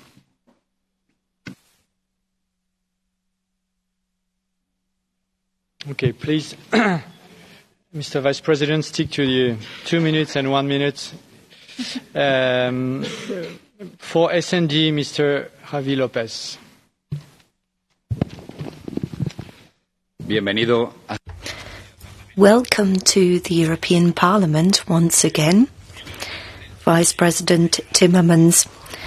Today, on a number of occasions, you talked about fair ecological transition. Now, as members of the Socialists, we have tackle this issue. We want to be ambitious when it comes to decarbonising our economy, but we need to ensure that this very important transition is done fairly. We need to fairly share out the costs and indeed the benefits. Job creation, for example, and growth. So we are looking at a just transition fund. You will spearhead that fund, and I'd like to talk about that fund. Will the aims look at the social impact of transition, not just technology? Another question. Will there be new funds? We won't just be recycling existing projects and funds for the fair or transition. Can we ensure that any support provided is linked to conditions that require compliance with our goals? Situation that Valdis Dombrovskis already answered that question also earlier today, so you can hear that the Commission speaks, the incoming Commission speaks with one voice on this as well. Of course there will be new money into this. It can't all be rechanneling of existing funds. But on top of that, we need to make sure that we create, I would call it a mechanism, so that we make sure that all the instruments and funds we have in the European Union work in the same direction. And I know that if we do not, no, let me say it differently. Some of the instruments we use in this transition will be for investment in things that are pretty close to market, like with the Juncker Fund and InvestEU. And there it will be relatively easy to mobilize also private funds. But in some areas, if you have to reschool miners to do a job in the fourth industrial revolution, it will take some time. It will take some time, and I'm not sure there will be a lot of private money willing to invest in this. So then you're not that close to market, and then you will have to find a mix of European money with national co-financing to look for that. So that is what we want to put in the Just Transition Fund, a mix of fresh money combined with co-financing nationally, also linking to the different funds we already have, whether it's the Agriculture Fund, the Structural Fund, Cohesion Fund, and also making sure that there is, through the help of the EIB that has been extremely successful in InvestEU, that there is a huge access to funds to make this transition to the green economy. And I believe in this mix we can make sure, because I think we cannot, as I said in my introduction, we cannot achieve this if we do not convince the people who will have to change that this change is not a loss but a gain for them. Because too many people in our society today have the feeling that change means loss. We need to make sure that they understand that change can also be gain, not just a cleaner environment, but also a better job. Thank you for clarifying the resources and the characteristics of the fund. Now I'd like to talk about another resource that's currently being discussed. The Border Adjustment Fund, or mechanism. We want fair competition between our companies and others around the world. We don't want environmental dumping. We agree on that front. This will be very complicated, however. So will we be able to achieve this goal? Will you be able to lead the way here? Will we be able to do this in a short space of time? This will be, as I said, a very complicated mechanism. This Parliament has already said that we need this kind of carbon border adjustment fund, and we would like these resources to flow into the EU budget. Is that something you'd agree with? My idea would be to say to our international partners, we are making this transition to a climate neutral continent 2050. To do that, we will take these measures. These measures will have an impact, obviously, also on our economy. If you take the same measures, or comparable measures, but going in the same direction, okay, we will make this voyage together. If you don't do that, then of course we have no choice but to protect our society and our economy, and then we will have to have a carbon border tax. That would be the reasoning I would develop, and I think this could be WTO compatible, but we'll have to analyse that. I think it is it is absolutely necessary that if you look, just imagine we can have our steel industry produce steel using hydrogen. It's not impossible anymore. It could be possible. But that steel is obviously going to be, also in terms of climate cost, much more costly than steel produced with coal in China. Then would we not have an opportunity to look at the carbon footprint of a ton of steel? We could not correct that inequality. And that's why we might need a carbon border tax. For the Greens, Marie Toussaint. Merci. Thank you very much. Commissioner, you're talking about the just transition. You are very good with words, but we need acts as well. Our country has been taken to court and condemned for not being active enough, and a number of young people, not least Greta Thunberg, who has taken a number of countries to the International Court because there's a violation of human rights that's been committed. You're promising a Green Deal, but I don't hear ambition nor coherence. Where's the coherence? If looking at all the scientific reports and evidence, we're still turning to gas in Europe to allow this claimed transition, where we're still stuck in fossil fuels because of this gas infrastructure. Where's consistency when products coming from deforestation that you've mentioned are sold here in Europe on our territory in the internal market? Commissioner, when do you intend to put a stop to direct subsidies and indirect subsidies to fossil fuels, notably to gas? Do you undertake binding measures to protect the forests around the world to stop the damage that's been caused by our companies? Well, as I've already said, I think one of the most complicated tasks I have to face is to make sure there is joined-up thinking, that there is consistency there, and I won't hide it from you. It will be very difficult. You pointed out yourself some of the complexity of this particular topic. I'm under no illusions that I'm going to be able to take the 100 days and sort everything out, but to identify where there's a lack of consistency and then move on to come up with steps and legislation that need to be taken to eliminate these inconsistencies, that I think would be a very complicated task, and yet one of the most important tasks I face in my portfolio. When you say that natural gas is a problem, well, yes, it's not a sustainable source of energy, but this gas is part of the transition that we have to undergo towards sustainable energy. You also talk about infrastructure. I know that there are plans, I could mention my country, there are plans to re-establish this infrastructure very easily to transport hydrogen.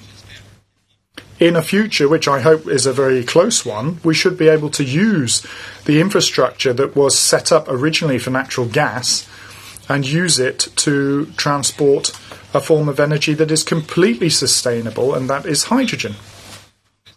So it's not all bad news, but yes, you're absolutely right. We have to try, and indeed quickly, to free ourselves from this dependence on fossil fuels. And I really understand that it is difficult, and it's a difficult task that I have to have this consistency, but if at least I can point out where the problems lie, I'm convinced that the citizens will support the European Commission to get rid of those hinders, to undo those inconsistencies. You're absolutely right that they do exist. Merci, mais Thank you very much. Well, I think I'll pick up again on what I was asking. Will you, and if so when, put a stop to these direct and indirect subsidies to fossil fuels? Will you make sure that our companies will have to have due diligence but other forms of obligation when it comes to products coming from outside the EU as well and being produced in the EU? And will you ban and in a preventative fashion stop the ecocide? Is that everything?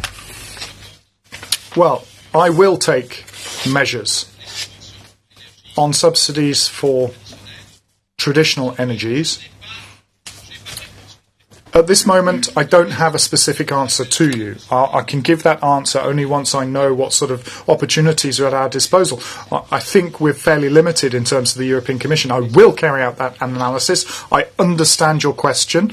I note the logic, but I don't have the answer at my fingertips here. On the approach that needs to be taken that you mentioned, yes, I'm sure the Commission will be putting proposals to the European Parliament to take the necessary measures to protect biodiversity in Europe. When it comes to companies and the influence they have on biodiversity, I think what we could do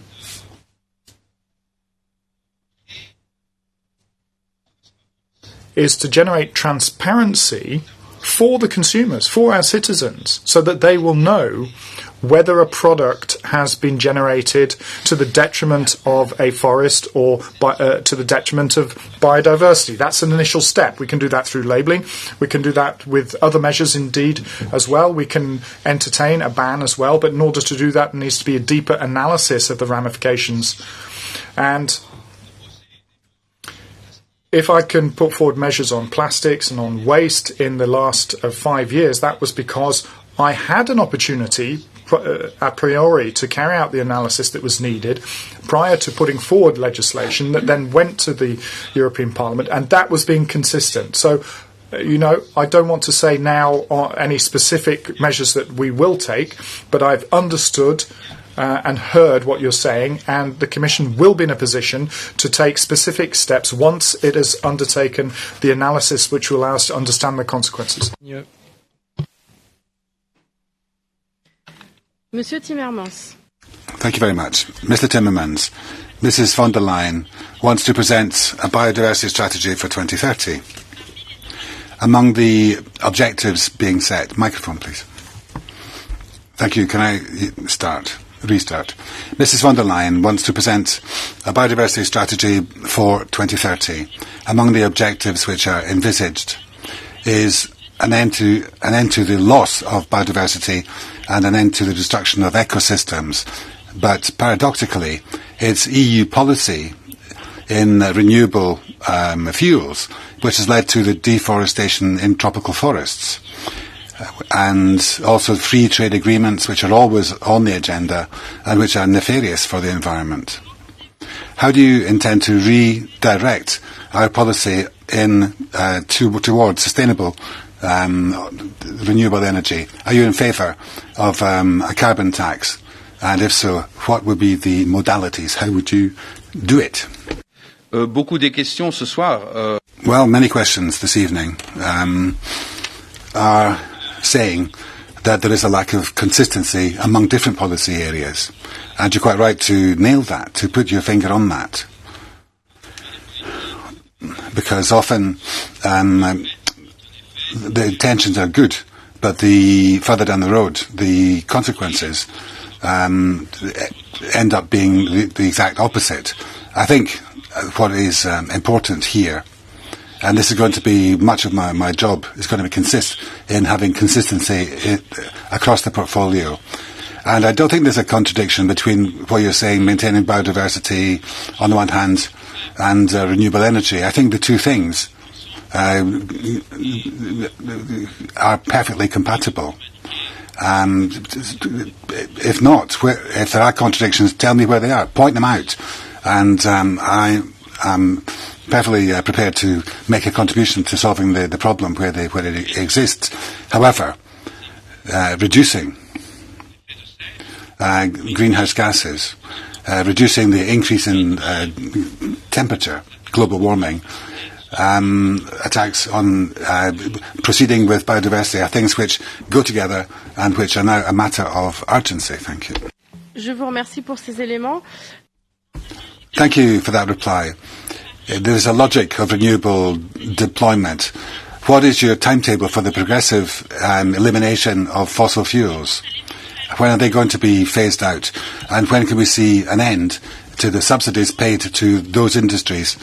Decarbonisation was mentioned by Mrs. von der Leyen. Are you not going to create conditions which are inimical, which are not good and not conducive for our companies and leave us exposed to surges of imports from the rest of the world? Thank you very much. I think that it's inescapable that we've got to reduce and phase out subsidies which are still being directed towards fossil fuels. I acknowledge that we need a very practical timetable with milestones, step by step, which can be discussed with the member states. But that's one of the most manifest, one of the most flagrant contradictions we have got to avoid going forward. Now, you talk about international trade. I think that during the conference in China on biodiversity and in our negotiations surrounding free trade agreements, which we've had with Mercosur, for example, the desire to avoid contradictory imports is part and parcel of our negotiating position for the EU. And in the Mercosur context, we have said to Brazil, you've got to stand by, you've got to uphold the Paris objectives, and that's an important plank in our policy. Zaliewska. Hello and good evening.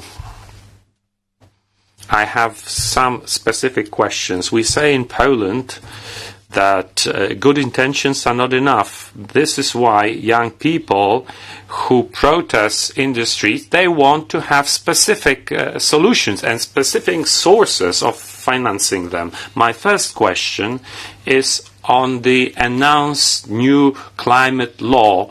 I would like to know more on the principles of this new climate law and a few words on how does this does this compare to the 40% cut from 2014, which hasn't been arrived at by most member states, and then how would the new law relate to something else that you said, namely,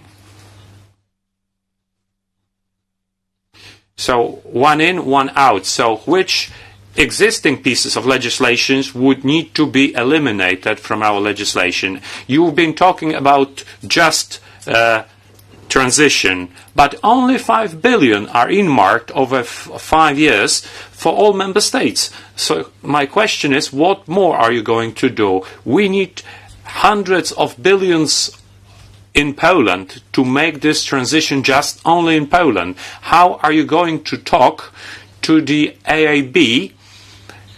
They want to be green already today, but they say they wouldn't finance natural gas projects. Thank you. The intention of the climate law is to put in law that the European Union and its member states will have reached climate neutrality by 2050. And if you put that in law, you then can count back from 2050 to today and then see which measures will be necessary to get there. And the climate law should include as much as possible of clarity on what steps we need to take to get there by 2050. That is, I think, a legal commitment then by member states to do what is necessary in their member state to get there on the basis of national plans. And I believe this is something that will be an integral part of much of the policy mix in the next decades of the European Union. And I also believe, also in Poland, there is massive support under the population to do something about climate change. There's a very strong feeling that we need to do this. I'm really encouraged by the research done in Poland on this, and I'm also really encouraged by the way young people in Poland are mobilizing. You mentioned yourself young people in Poland. They're really mobilizing on this issue, and I see this with great admiration. And I honestly believe that this climate law will give us the framework which we urgently need to discipline member states to come up with plans that are concrete enough so that we can sort of look at the stages we will have to go through to get where we need to be in 2050. Some member states have done some of that work already, but many member states still need to do that. So in that sense, I think it's the best framework we can have for our common future. On the issue of one in, one out, I believe Maros Šefčovič has already gone into that in his hearing, but perhaps that was not with you. it is, of course, a global approach to the issue, that we want to do these things. As I said 5 years ago, this is about better regulation. It's not about deregulation. It's not about lowering standards. We want standards to be higher, not lower, but we also want to do this with a minimum of red tape, with a minimum of burden on those people who have to work with that legislation. I think we've made great strides in the last 5 years, but still, also thanks to the European Parliament helping us with an interinstitutional agreement on better lawmaking, but still there is room for improvement, and I think that's the way Maros Šefčovič explained it. But make no mistake, in this area we will need regulation. We will need, this is not something the market will take care of itself. Here we will need regulation, and we will need European regulation.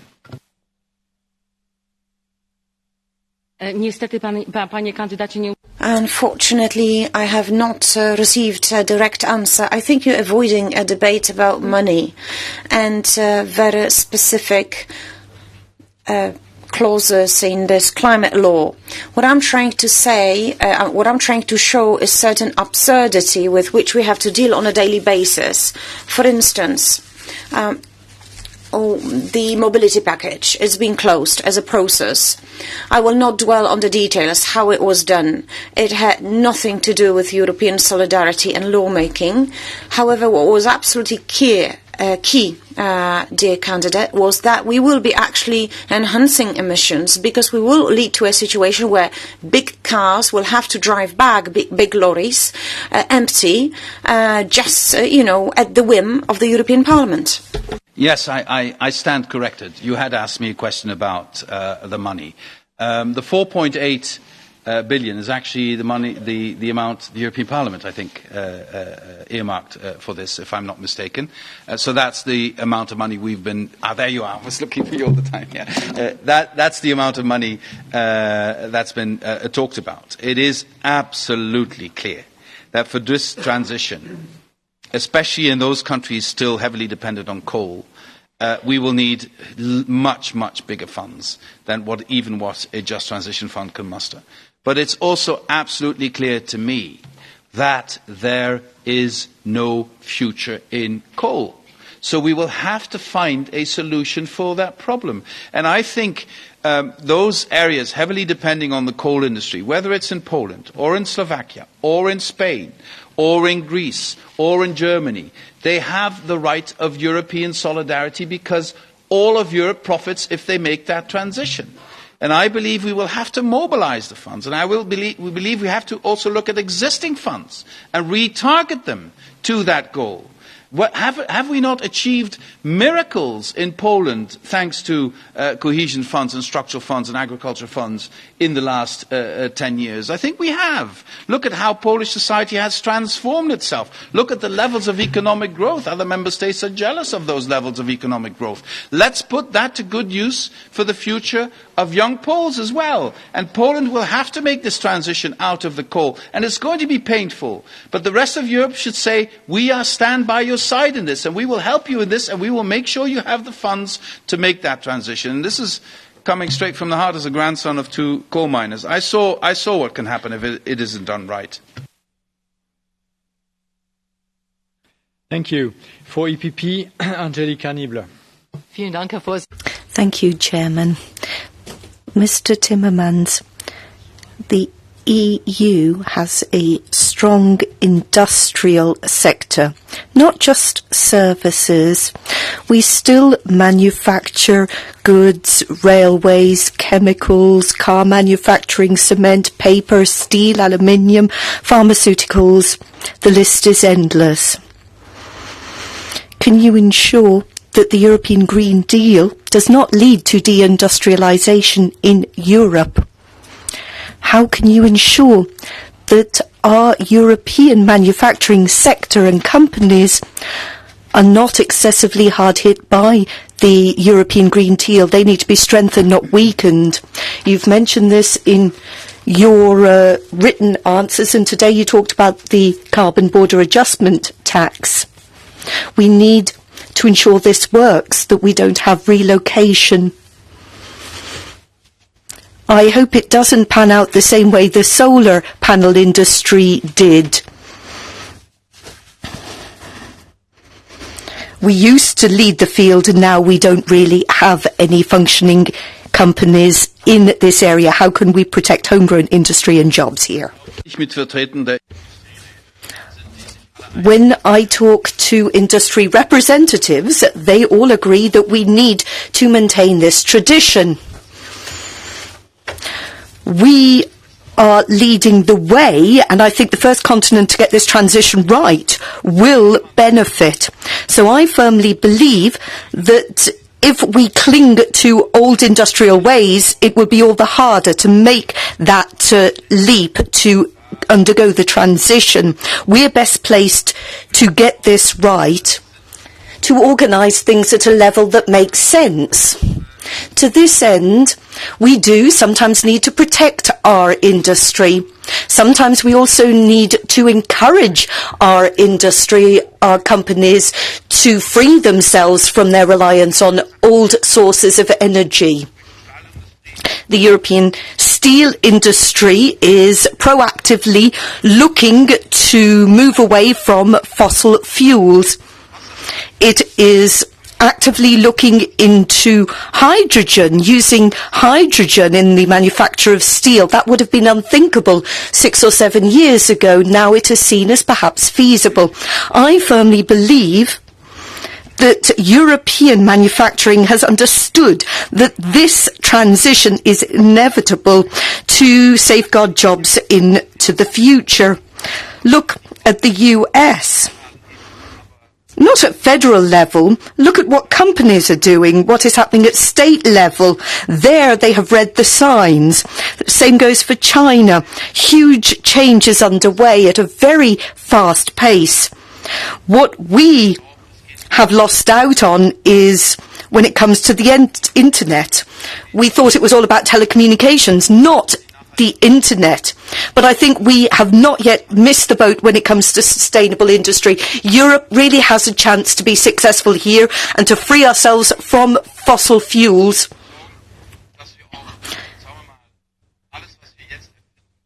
We need to look at focusing innovation on 5G, for example, ensure that our car manufacturing industry is no longer reliant on old engines. We need to look at rapidly improving our infrastructure. Look at the railways. There is a huge task at hand there, but that's all good for European industry if we get this right. I am confident that we can get this right. I firmly believe that there is no alternative anywhere around the world. The quickest off the mark here will be most successful. That's been proven in all studies. This will lead to more growth in Europe if we get this transition through quickly. Thank you. You are very optimistic. That is laudable. I hope we will be successful. I've heard a lot about regulation. It's also important that we invest in new technologies, research, development, innovation. I didn't hear anything about that. I also have a follow-up question. Only 9% of global investment comes from the EU now. USA, one of the largest emitters, has withdrawn from the climate agreement, the Paris Agreement. China is investing massively in renewables. But they're building up coal power plants elsewhere. So what are you doing to put pressure on the big emitters to come on board? Thank you. When it comes to the Chinese, I think we can strike an agreement. They want to move in the same direction. When it comes to the US, there's a huge difference between what is happening and what is being said at federal level on the one hand, and on the other hand, what can be done in conjunction with the states. There are plenty of allies there that understand the direction of travel. When I was in New York a few weeks ago, I really got a sense that not enough major manufacturing countries were willing to make that leap to go along with the EU, and so that's a real challenge for us. But I firmly believe there is no alternative. We need to move in this direction. We need this transition. But if there are delays, if we hesitate, then we won't be able to make those tipping points. We won't be able to keep the temperature increases to 1.5 degrees. So this is a huge task and challenge facing us in the coming months and years. We need to convince our international partners. I'm quite confident when it comes to China, and I think we can get somewhere with the US too. But you're right, it's a huge challenge. Okay, again, Mr. Timmermans, stick to the time. Question for Renew, Jan Witema. Ja, dank u wel. Thank you very much, Chairman. Good evening, Mr. Timmermans. We've talked a lot about legislation and budget, but a previous speaker was talking about innovation. We haven't talked about that. It's extremely important that we come up with new ideas that maybe don't exist at the moment, that could provide a solution for our climate goals and environment goals. And what I see all too often in practice is old legislation, maybe 20, 30 years old, or rules that you have that aren't completely clear and that seem to be conflictual. And what I think is also necessary is in the EU, we need to have a more margin to experiment with new ideas and innovation. So my question to you is, how are you going to make sure that the innovation climate in the European Union is going to be enhanced, above all for startups and SMEs? Another question is, maybe you've got some taboos on certain innovations, for example, nuclear or nuclear technologies. Geen taboes. No, I don't have any taboos. But to have solid science behind everything. And nuclear energy, there's a lot of money being ploughed into safety, for example, still. We have a European undertaking, as I'm sure you're aware. I'm not sure if you are saying there's a tension between legislation on the one side and innovation on the other. Do you really believe that in the car industry there's less innovation, or there's so little innovation over the past years if legislation was countering that? No, I don't think that's the case. I think we have given all sorts of boosts to innovation there and really sped up something that should have started a long time ago. Legislation and standard setting can help stimulate innovation. Having said that, I do certainly agree with you that, as we've done in the past, we need to provide latitude for new initiatives to stimulate that. Of course, we've got the 7th Framework Programme that is pushing in that direction. And I have to say, as a Dutchman, this worked very well for the Dutch, as I'm sure you're aware.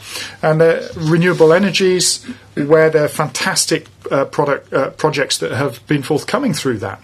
And while we're talking about renewable energies, well, I was talking about these various projects. I saw there's a new innovation recently using solar energy, and you can make hydrogen with solar energy straight away, directly, without going through the water to start with. So people are thinking up these sort of things, and they can come to fruition. Myself, I would love to know about what the startups are up to. My intention is to go out, reach out to people, and maybe help contacts and increase contacts, because it's only by doing that we can actually achieve something in the coming years. And that's where the power of Europe comes from. Renewable energies are ones that you can't relocate. They have to be built up locally. The solar panels have to be placed on a roof. The cars are in Europe. So we can have a direct and positive impact on jobs and the position of SMEs in Europe. Ik denk dat het ook heel belangrijk is. Well, I think it's very important to get support in the population if they understand that we're not going to invest in things which may prove to be time wasted in the future or money wasted in the future. We have to make sure that we're working for SMEs and startups. It's very difficult for them to invest in green ideas. Of course, in agriculture, for example, there are issues there. We've seen a report that's just been published in the Netherlands about the scale that needs to be done there. But of course, the Farm to Fork is a massive project. A lot of farmers really want to do things. They want to go organic, but quite simply, they don't have the demand from the market to cover the extra costs that are involved. How can you ensure that agricultural products, as long with any others, are reduced because of world market prices? Well, as I said earlier to Ms. McGuinness, on this particular front, there's a lot of potential that hasn't been tapped yet. Also, turning to the farm sector itself, farmers are clever people. They know that they have to take on board change. We've seen in the Netherlands this week, for example, there's a great deal of desperation. If that happens, they turn to the streets. So there's a collective task, be it at national level or at European level, to take our responsibility and say, we can do it like this. We can do it like this. If we do this when it comes to fertilizers, for example, we do this in feed products and reduce emissions at the same time. Or if we're looking at new plants, for example, and crops, if we look at extensive farming rather than intensive farming, where, of course, there's more interest because of the environmental lesser impact. And that's something that is made more explicit in the coming years. That is a part and parcel of From Farm to Fork, as far as I'm concerned. We have to provide prospects for people in Europe, for businesses in Europe, and the Commission is trying to do that. For the non-inscrit, Eleonora Evi. Grazie, Presidente. Non-attached, Eleonora Evi. Thank you. Over here, good evening. Can I come back to the macroscopic idea surrounding subsidies for fossil fuels? And we know that we're still giving billions to subsidies on fossil fuels in the EU. I know that much of the responsibility, the onus for that, the responsibility lies with the member states. And that there is always a problem with a strategy which is ambitious and vague, when the member states are not really keeping up or doing their bit. I think you can have Italy among the countries which come into this category, and clearly much remains to be done. Can I ask, what are you going to do with member states in that position to speed up this move away from fossil fuels, which is so necessary? And then secondly, given the major differences between member states, disparities, where there is need for a lot of investment and sacrifices are going to be needed, how are you going to provide circumstances which are conducive to those changes? Has the time not come to change the budget and fiscal laws and exclude green and social investment from the calculations for the Stability and Growth Pact? Has the time not come to bite that bullet? Thank you. Io direi che se vogliamo. Thank you very much. If all of us want to get carbon neutral, how do you say in Italian? Neutralità carbonica, or climatica, let's say, climate neutral by 2050, then all of the member states will need to come forward with projects to get us there. If those projects are there, they have got to explain what they're doing with traditional energy forms. And I think that's where we've got to keep our eye on the ball and avoid investment which heads off, which goes in the opposite direction. And you need to have a toolbox there so that we can have a proper discussion with the member states going towards 2050. Now, there was a second question which has just escaped me. Help me. On this, from the calculation of the deficit from the Stability Pact. Sì. Exactly. Thank you. Maybe it's a blind spot for the Dutch there, having forgotten the one on the SGP. Anyway, Valdis Dombrovskis earlier on today gave, I think, a steer on the direction there of travel. When we look at economic development and growth in our different countries. We've got to look at everything helping us towards what is socially sustainable, and analyse the economic lie of the land in individual countries. I'm not suggesting that we exclude certain investments in a blanket way from the fiscal rules of the Union. That's not, I think, the way to go. Va bene, grazie comunque per la risposta. Well, thank you for a clear answer anyway. No. On a separate issue,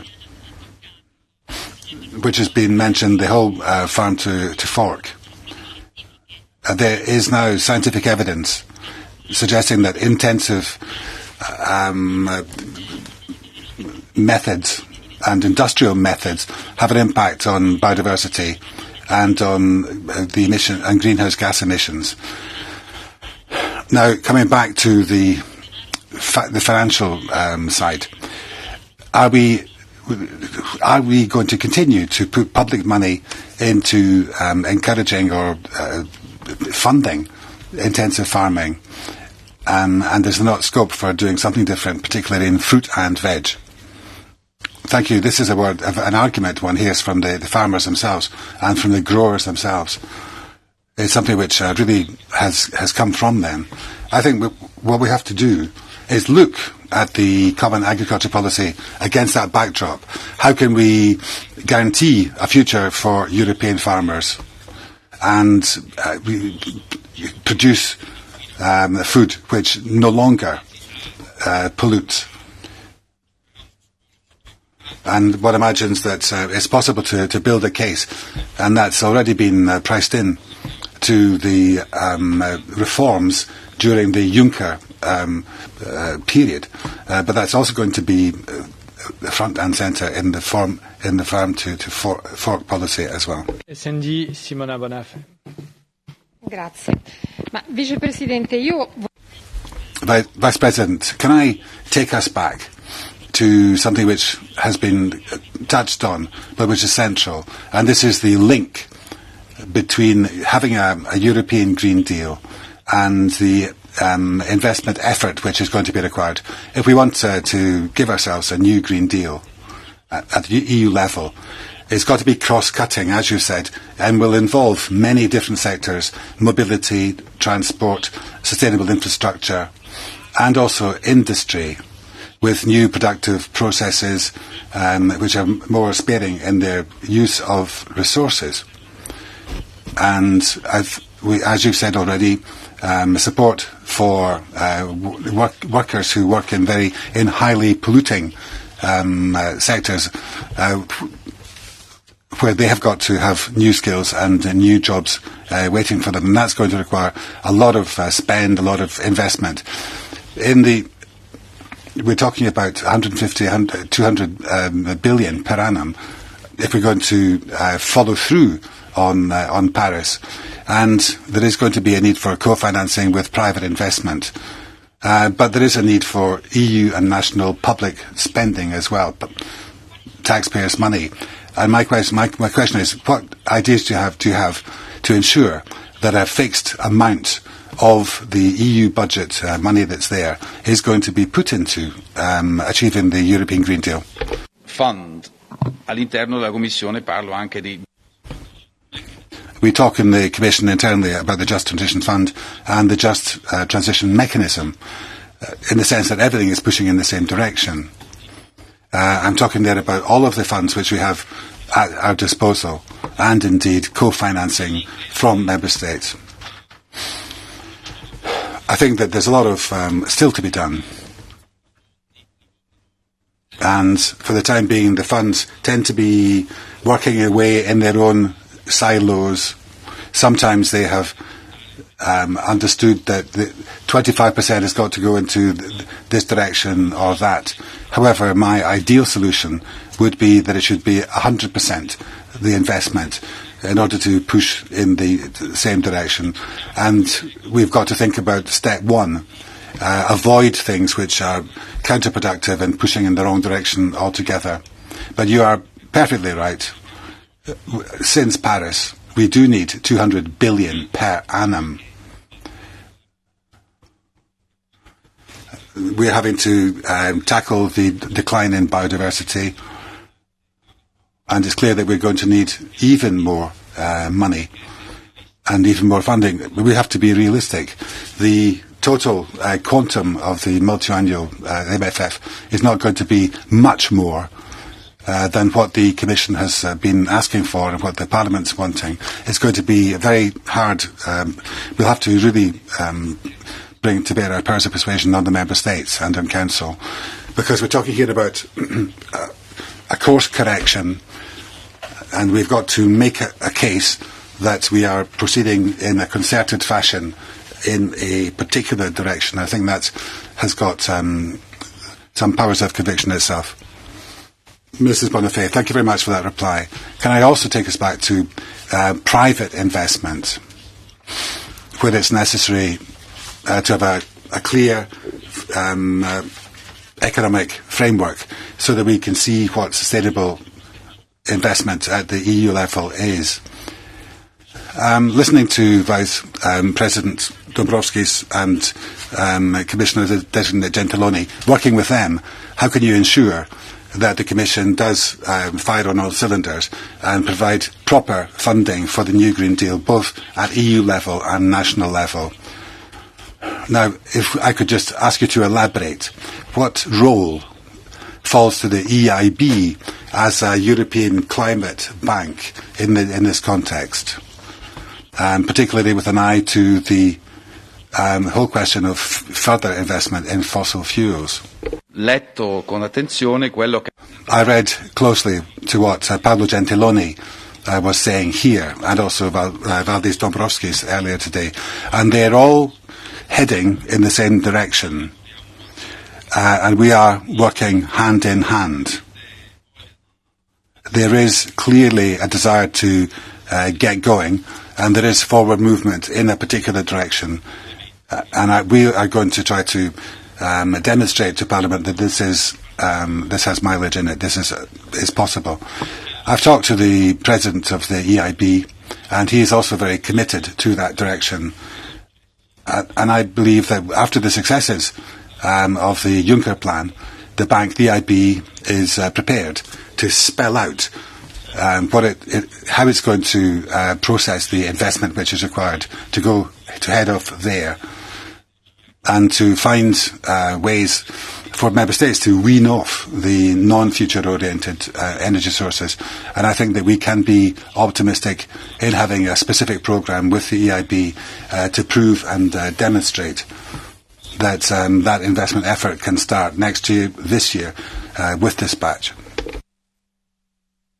Thank you for EPP, Jens Giesecke. Yeah. Guten Abend, Herr Timmermans. Good evening, Mr. Timmermans. You're very welcome. I carefully read your mission letter, and I've been listening carefully to you for over 2 hours. You've not yet won me over, but you've still got time. I'd like to come back to the Just Transition Fund. You would like €1 trillion to be invested over a decade. We need to face facts in politics. Member States are only willing to pay in 1%.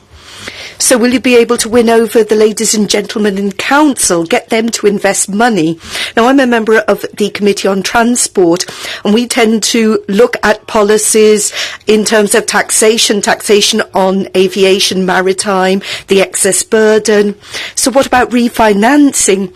If you take money away from this international sector, then where will the money go? Can you ensure investment, or will you just take this money away and beef up your own budget? So when it comes to these sectors, I think it's very important that we beef up the innovation potential in maritime and aviation sectors. That's very important for the Committee on Transport. When it comes to what happens to the money, we'll have to talk to the Member States. We'll have to decide whether that flows into the EU budget or is returned to the Member States. I feel that it would make sense to use the monies gathered to make improvements in those sectors. I can't understand an approach whereby you would assume that maritime and aviation is already so heavily burdened that you had to tread carefully? How could you explain to citizens that when they drive their cars or take the train, then these sectors have to stump up money, but no tax is levied on kerosene? That is not acceptable. We need to try to be a bit more honest when it comes to our taxation approach here. This would be in the interest of society as a whole. I hope that you also noted what I said at the beginning. We are not looking to wrench people away from their cars, but ensure that they drive clean cars, and we can get there in Europe over the coming years. Same goes to shipping. Have you seen how polluting the maritime sector is? I hope that we can work via the IMO, but if not, we need to do something at EU level. Have you seen what happens in Hamburg when a ship docks there? It could be a cruise ship or any other type of vessel, but these really do pollute the environment there. We need to prevent that happening in future, and I hope we can agree on that. I'm sure we can agree on that, and the same would go for Amsterdam, Hanover. We want innovation, but we need to make sure that the money is there to achieve that. Now, I'd like to come back to Esther de Lange's question in the very beginning. You were a team player. You wanted to work with Mrs. Vestager, but you seem to be going it alone when it comes to transport. You know that Romania is looking for a transport commissioner, or do you plan to take on this by yourself? Are you going to be a team player or go it alone here? In recent years, I think I've shown that I am a team player. Perhaps I should remind you that everything that I'm saying here has been drawn from statements delivered by Mrs. von der Leyen. Perhaps you've forgotten that. No? Good.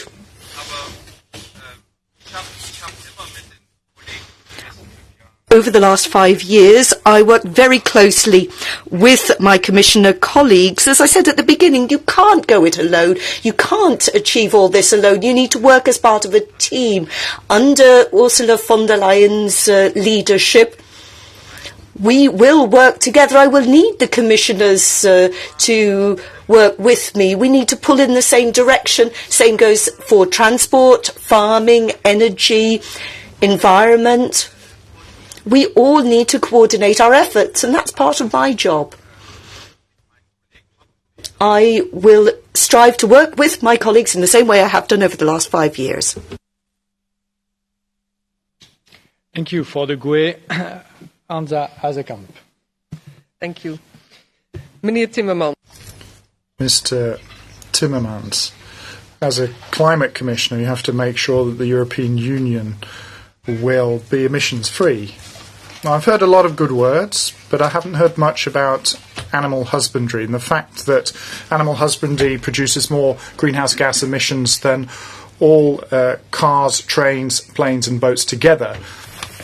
So you can't have emission-free Europe without dealing with animal husbandry. Now, Europe is actually doing the complete diametrically opposed thing. They're actually subsidising intensive farming to the tune of billions of euros, which means there's more and more animal suffering, more and more emissions as well, but also more deforestation around the world. Hence my question. How are you going to reduce meat production and consumption? Are you going to provide a lot of money for the organic industry? Is there any margin in your policy for animal welfare? Because over the past 5 years, I've noted that there are certain rules that for animal welfare that have been countered, and that is suffering, and the environment is suffering. So what are you doing in the coming 5 years? Well, I'd just like to know which rules you're referring to that I've been against that would help animal welfare. I'm happy to talk to you about that. But listen, intensive farming is part of the problem. That's something that I think even the farming sector knows very well. Individual farmers are well aware of that too. That the farming sector and animal husbandry should be part of the solution is also true. We should see more opportunities than just restricting this to the only possibility being getting rid of animal husbandry altogether. Obviously, it's important when people are thinking about diet and what they eat and what's being consumed to provide that food. That's also good. But I also think that we have to be aware of the burden that falls to the environment because of that. But also, the agricultural sector needs to be helped along the way to make that transition. For example, through innovation in animal feed that's being used, that we want to have more extensive farming, that we combine that with other forms of farming to make sure that the pressure on the environment is reduced. These are all things that are very useful that could be put into the agricultural policy. And I think the changes over the past 5 years through Mr. Hogan, my colleague, have actually been going in the right direction, and I've been seeing this with my own eyes. There's much more attention for animal welfare than has been the case in the past. It's led to changes in the agricultural sector, in the farm sector, and farmers want to be part of that change. So I'd be probably less pessimistic than you appear to be. And also, I want the European Union to contribute to what is often seen as a problem, i.e. in intensive farming, that there's animal husbandry that's developed that will actually contribute to improving the environment in Europe, and also will provide a contribution for providing food that is still extremely necessary for Europe, and that we shouldn't just be left to the vicissitudes of the world market. Ik ben iets, toch wel teleurgesteld in.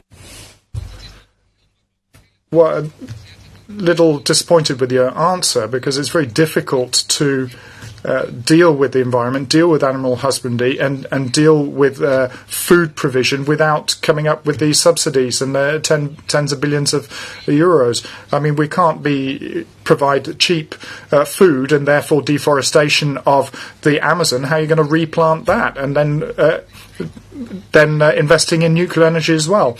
But I have a specific question. You're saying maybe we should think on a smaller scale. I've got a small question to you to see how big your influence might be on the rest of the Commission. Brussels isn't just paying for the production of meat, but is also paying millions to promote meat.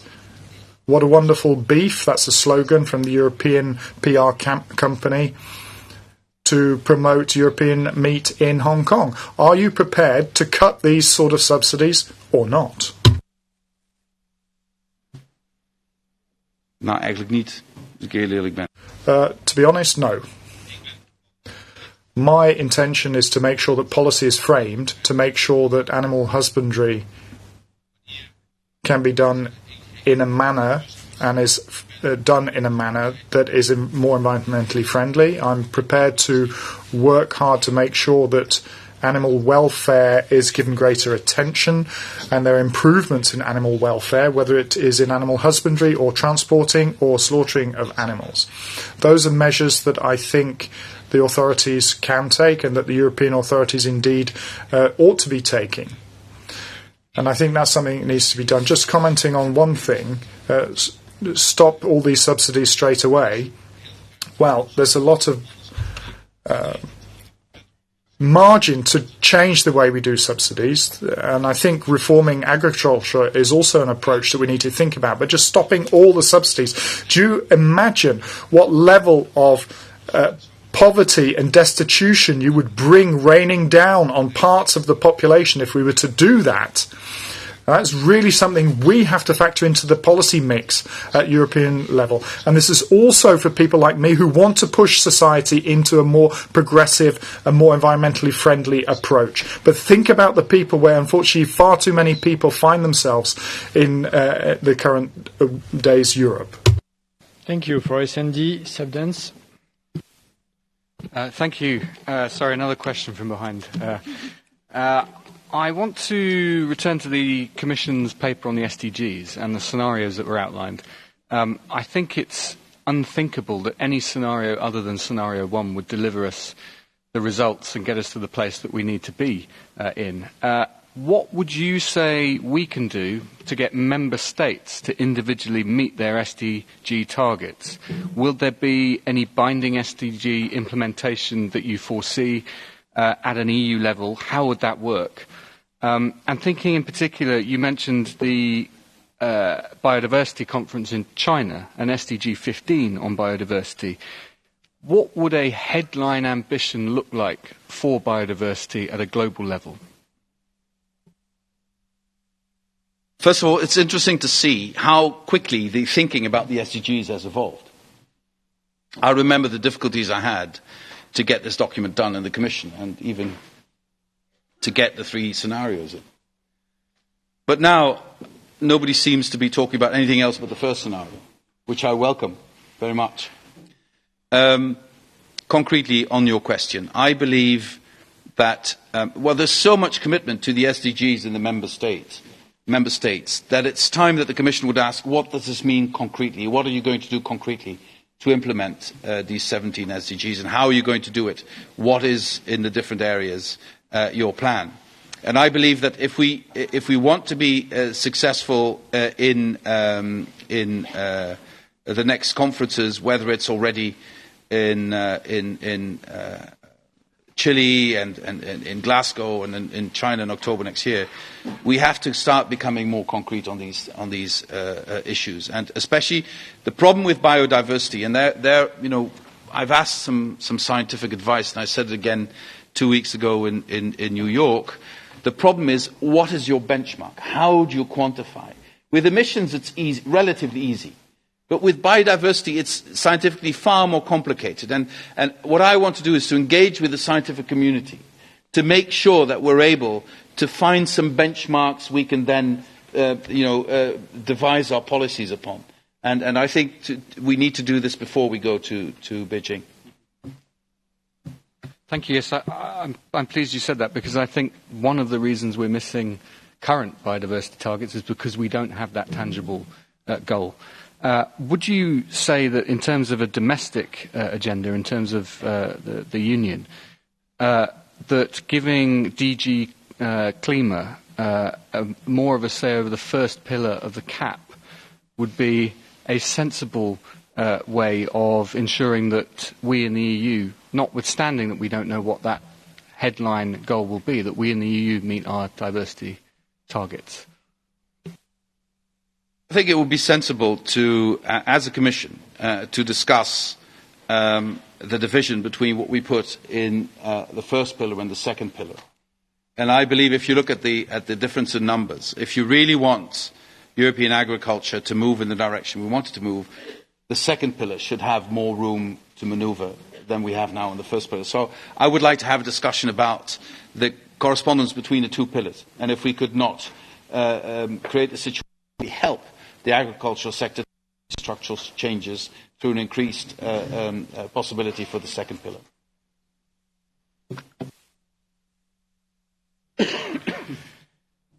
For the Greens, Michael Blows. Thank you. Mr. Timmermans, you said you want more research, but we have the research already. It's here. It's the IPCC report for the 1.5 degree goal, and it's very, very clear. It says we have to act now, but we can go to a 1.5 degree goal. And it establishes a CO2 budget for it. And calculations of today show that we have around 8 years' time to reach the 1.5. In 8 years, this CO2 budget is gone. So I want to ask you, will you follow science? Will you include in the climate law a carbon budget approach? And also, I wanted to press more on what is inside the climate law, but it seems that there is not so much I can get from you. But when will the measures that you propose take effect? I think this is what the people on the street that protest want to know. When do we act? And secondly, you were speaking about the contradictory policies you want to erase. I'm very happy with this. You have a lot of power now. You have a huge portfolio. You are a team player, but you also are the machine. Will you commit to completely phase out of unsustainable biofuels like palm oil and soy, so that our energy policy stops contributing to global deforestation? Will you put forward a legislative proposal to tax kerosene and maritime fuels? And will you press infringement procedures on member states that do not present concrete plans to phase out fossil fuels as they are obliged by the governance regulation? I think to get done what we need to do, I think targets are good instruments. I don't think we need. I think that because you've mentioned this before to me, so I asked for some advice on that. I think what you want to achieve, given what we've done in the European Union, is achievable through the targets we have set. And if we make the targets more specific in a short run, it will become achievable. To add another way of calculating to that, with all the uncertainties that it surrounds in terms of sort of moving targets, would probably more complicate than help us achieve what we need to achieve. Now, the second part of your question is about what I will enforce in terms of removing contradictions in the policies we have. Already, I believe we've made a step in the right direction in terms of palm oil with the decision taken by the present Commission. But we will have to look at more of these commodities to make sure we remove actions that add to deforestation. And we need to create more transparency to know exactly where that is headed. But to do that, we will also need a dialogue with the countries of origin, because they, of course, have their own revendications in terms of fair trade, in terms of the relationship with the European Union. And we need to help them, and I'm a bit encouraged by some of the movements I see, especially in Asia.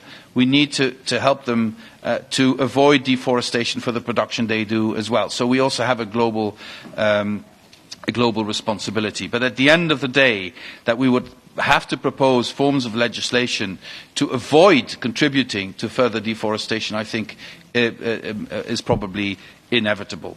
You also asked, when are you going to act? Well, I'm going to act as soon as possible. And I say this, and I really want to. I know that there's a huge sense of urgency in society, but I also want to stress one thing.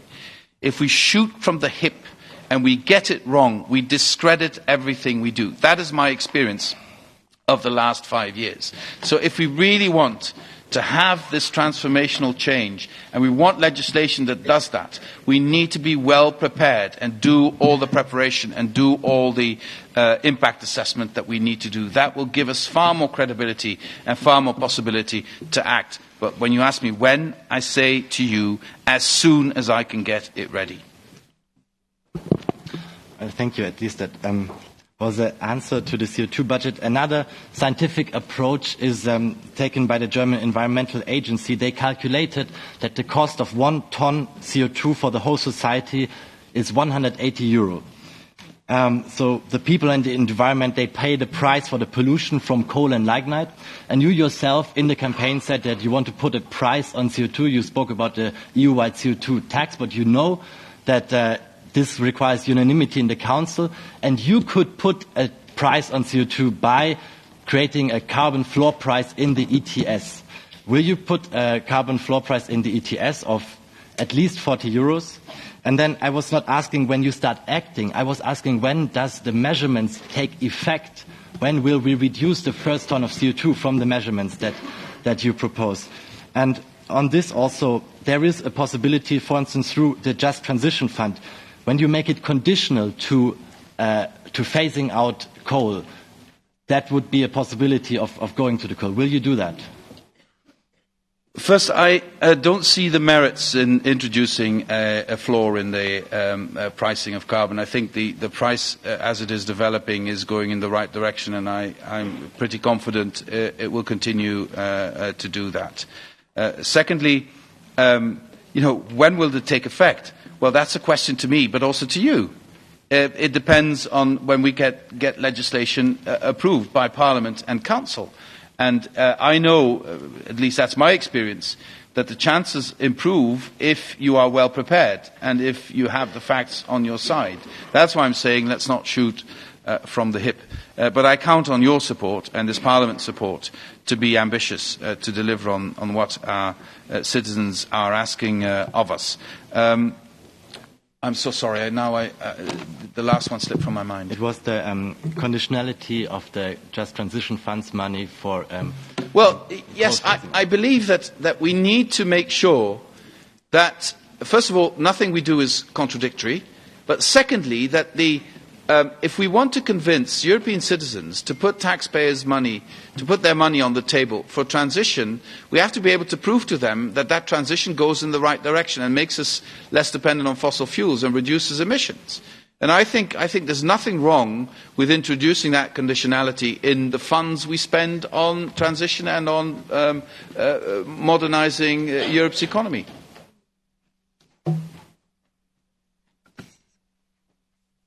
Thank you. For Renew, Andreas Gluck. Mr. Commissioner, Vice President Designate Timmermans, the ETS is a success. All sectors being part of the ETS have been reached their individual goals. The sectors not being part of the ETS are struggling. At present, there are discussions whether to extend the ETS or not. Also, the ETS guarantees a decreasing amount of CO2 emissions as the number of certificates is getting less year by year. By the way, this is an advantage we would not have with a CO2 tax. A further advantage is the fact that it does not dictate which technological solution will be implemented. The ETS is a technology-open, economical approach to the challenge of global warming. And in my belief, if we really want to have success in fighting global warming, then ecology and economy have to go hand in hand. But as we have only one climate worldwide, further action is needed in the EU, but as well in the rest of the world. We've been already talking about a carbon border tax. But what do you think about the idea of an expansion of the ETS to third countries outside of the EU who would want to take part and who could thereby avoid such a carbon border tax? And if you agree to this idea, what do you think, which countries would you consider as suitable to participate? Canada, California, whatever. I think it's always a good idea because we will be put before a choice at some point. How do we make sure that we are not punished for the steps we take in terms of getting competition at lower prices from countries where they don't take the measures that are necessary? And then basically you have two choices. Either you convince the countries to do the same thing and then tell to them, if you take part in ETS, if you put a price on carbon, if you reduce emissions, if you do all that, of course you'll be our trading partner and we don't need to correct the difference in carbon footprint with a fiscal measure at the border. If you don't want to do that, then we're very sorry, we have no other option but to correct this difference in carbon footprint at the border with tax. I think this is an interesting proposition. And I do believe this is WTO conform. It doesn't violate the rules in the WTO, but I think it goes hand in hand because the positive proposition should be take part in operations, whether it's the ETS, the way we do it, or other ways of putting a price on carbon, which would allow us to create a level playing field. If there is no level playing field, we will have to correct that through fiscal measures at the border. I've been really happy about your answer. And you have been talking about technology open solutions already before. And you've been talking about hydrogen already before. And indeed, hydrogen is a really interesting point when it comes to energy storage, but as well when it comes to mobility. A combustion engine, for example, is neither good or bad. It just depends on what you burn in it.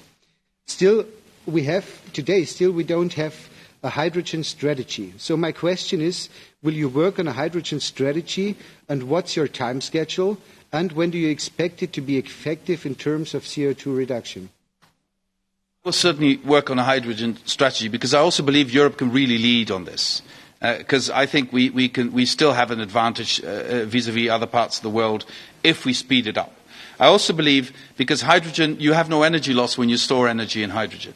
You also, just if in my dreams, I would create a partnership with Africa, especially North Africa. And we would help install huge capacity of solar energy in Africa and transform that energy into hydrogen and then transport that hydrogen to other parts of the world and Europe through existing means we already have. It is not that difficult to change the pipelines where you now use for gas into hydrogen. It's not that difficult to use LNG terminals for hydrogen. This is my dream of the future energy, because let's not kid ourselves. If we don't incorporate perspective for North Africa or Africa in all of this, we will be weakened from that side as well. So hydrogen, I think, could be a huge opportunity for our economy. You know, if people in the steel industry are already saying now, we could create a situation where hydrogen could be the fuel to have a competitive steel industry, I think these are huge opportunities we should try and use to the maximum possible. Thank you. Last question for your hearing, Mr. Timmermans from Peter Lise. Thank you, Chair. Thank you, Mr. Timmermans. As some other colleagues, I'm not 100% happy. Your answers on agriculture and aviation ETS could be better, but thank you very much for your commitments, and I like very much your readiness to work with Valdis Dombrovskis on the industry issue. This is needed. And I very much support your line that you really follow Ursula von der Leyen's speech on the target. We want at least 50%, and we want to go to 55%, but some conditions has to be met. And we speak a lot about science. The science doesn't respect borders. So your main task will be to convince other partners in the world to do more. And we spoke a lot about Greta. Greta is not in Europe. I don't ask you to sail to the United States, but I ask you to spend a lot of time and to dedicate a lot of staff to convincing third countries. Are you ready to do this? And what exactly will you do to convince the other member states to do what Europe is doing, increasing the NDC? Well, I believe that, as I said in my introduction, that a big chunk of what I need to do internationally is to convince others to go in the same direction. Now, I have to say, even those who declare that they don't want to or that they don't think it should be done with the speed that is necessary are making plans or are transforming, or their industry is already taking the measures to transform. So I'm not that pessimistic. The thing what is lacking mostly is political will. So if that is the biggest stumbling block, then political engagement, international negotiations, try to convince, showing examples at work, also making, offers, like I said before, that if we have a level playing field, trade can increase. If you don't want a level playing field, it will have consequences for our relations. These things, I think, could work. And let's not forget that in other parts of the world, what is happening is coming as a shock to everyone. What is happening in our climate, this erratic weather we're seeing, what is happening in many of our inner cities. Go to China, look at the inner cities. You're suffocating there if they don't take drastic measures. What is happening with our biodiversity? I mean, just let it sink in that out of 8 million species on Earth, 1 million could disappear. I mean, this all warrants very active international action. And I know you're absolutely right to point to that necessity, but I want to caution for those who are saying, but you're not saying this, I know where you're coming from, but others are saying, because we're only 9% of the emissions, others should be acting first before us. I don't think it works like that. I think it works like, if we can show that it works, if we can show that it helps our industry innovate, if we can show that it creates jobs and better jobs, then it will be the most convincing argument to get others to tag along. And I would want to invest a lot in that, but also into those players, whether they're in industry or in regional and local government in the United States and elsewhere, who do believe in this and who do take measures in this. And let me come back to the pact I want to have also in our society. Everyone needs to be part of this. If this is something that is perceived as imposed from Brussels or from Berlin or from elsewhere, it will not happen. But if people feel they have a stake in this and a say in this and they have an influence in this, I think we can make this happen. And that I will never be able to fully satisfy Conservatives, I think I see as a compliment. Thank you very much.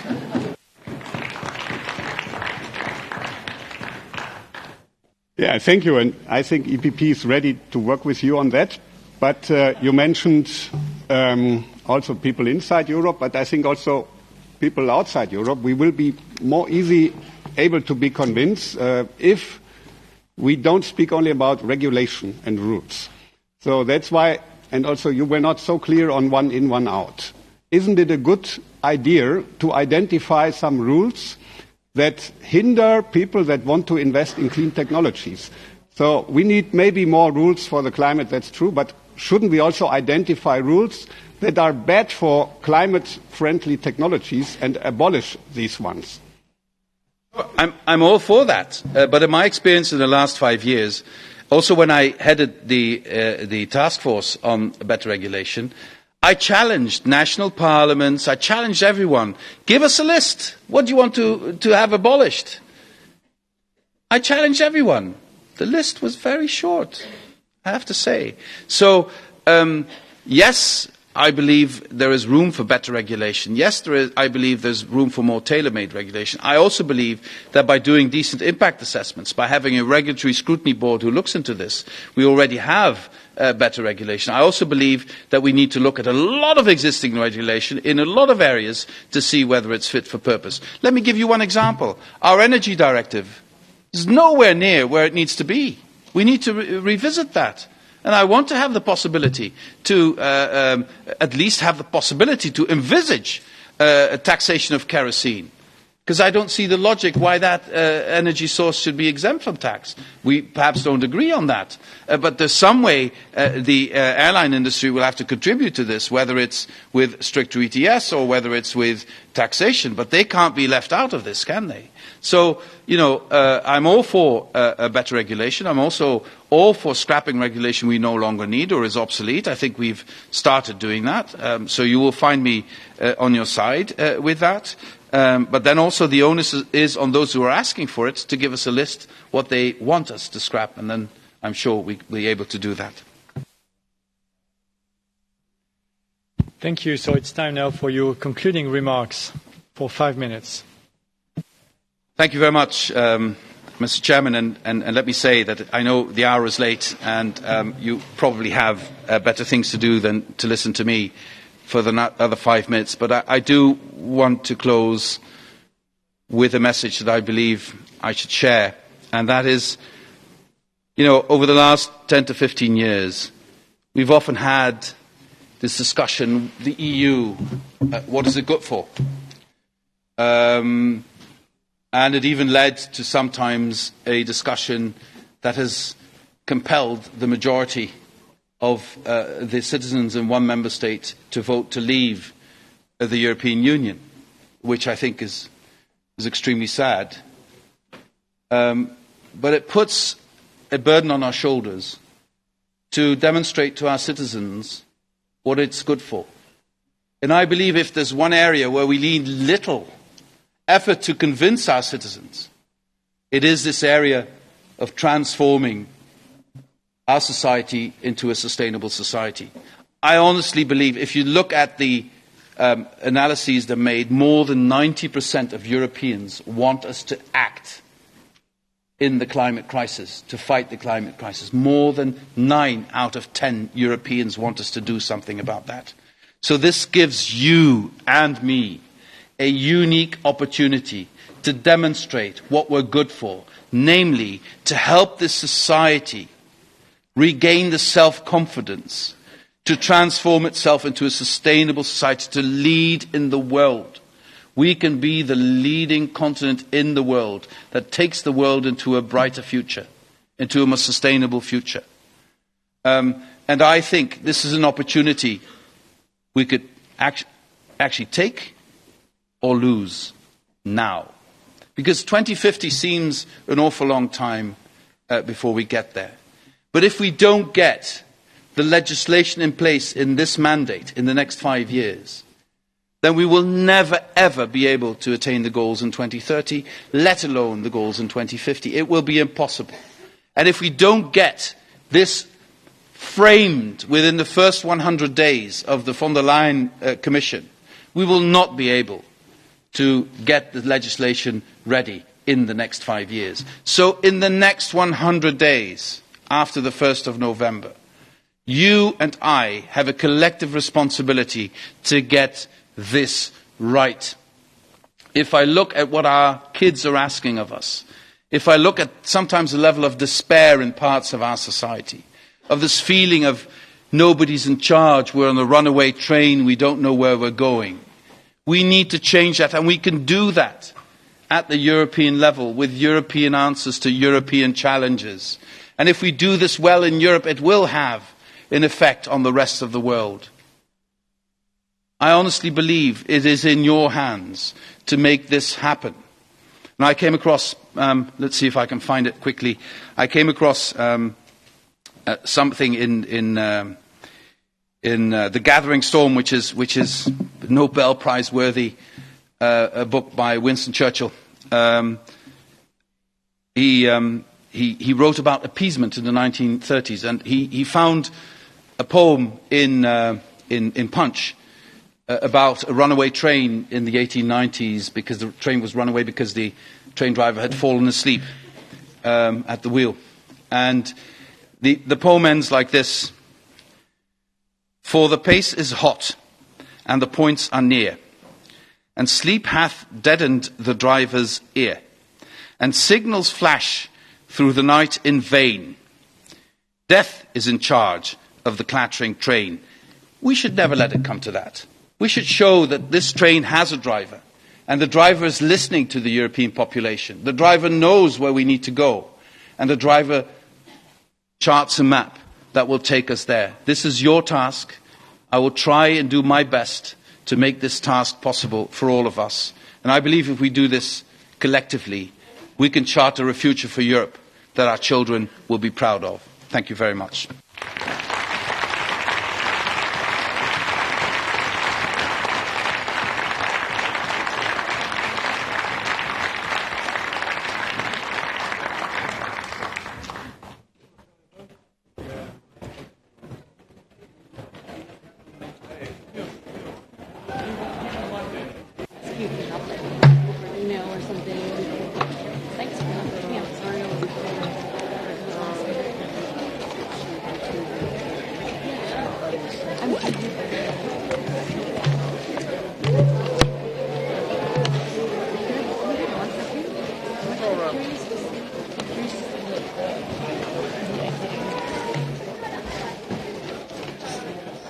Because there's always like a shaking hand after.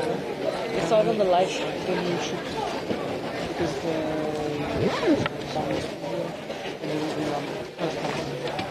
How are you going? I need to prepare a note, and it's late, and I still need to work on Yeah, same. So, can I add you on Facebook?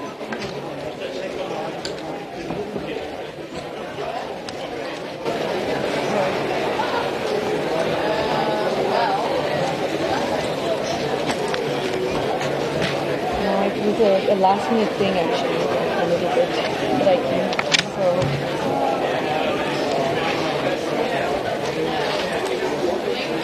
So everyone, I think Maria Gabrielle, everyone was shaking my hand for a long time, but I think it's different here, maybe because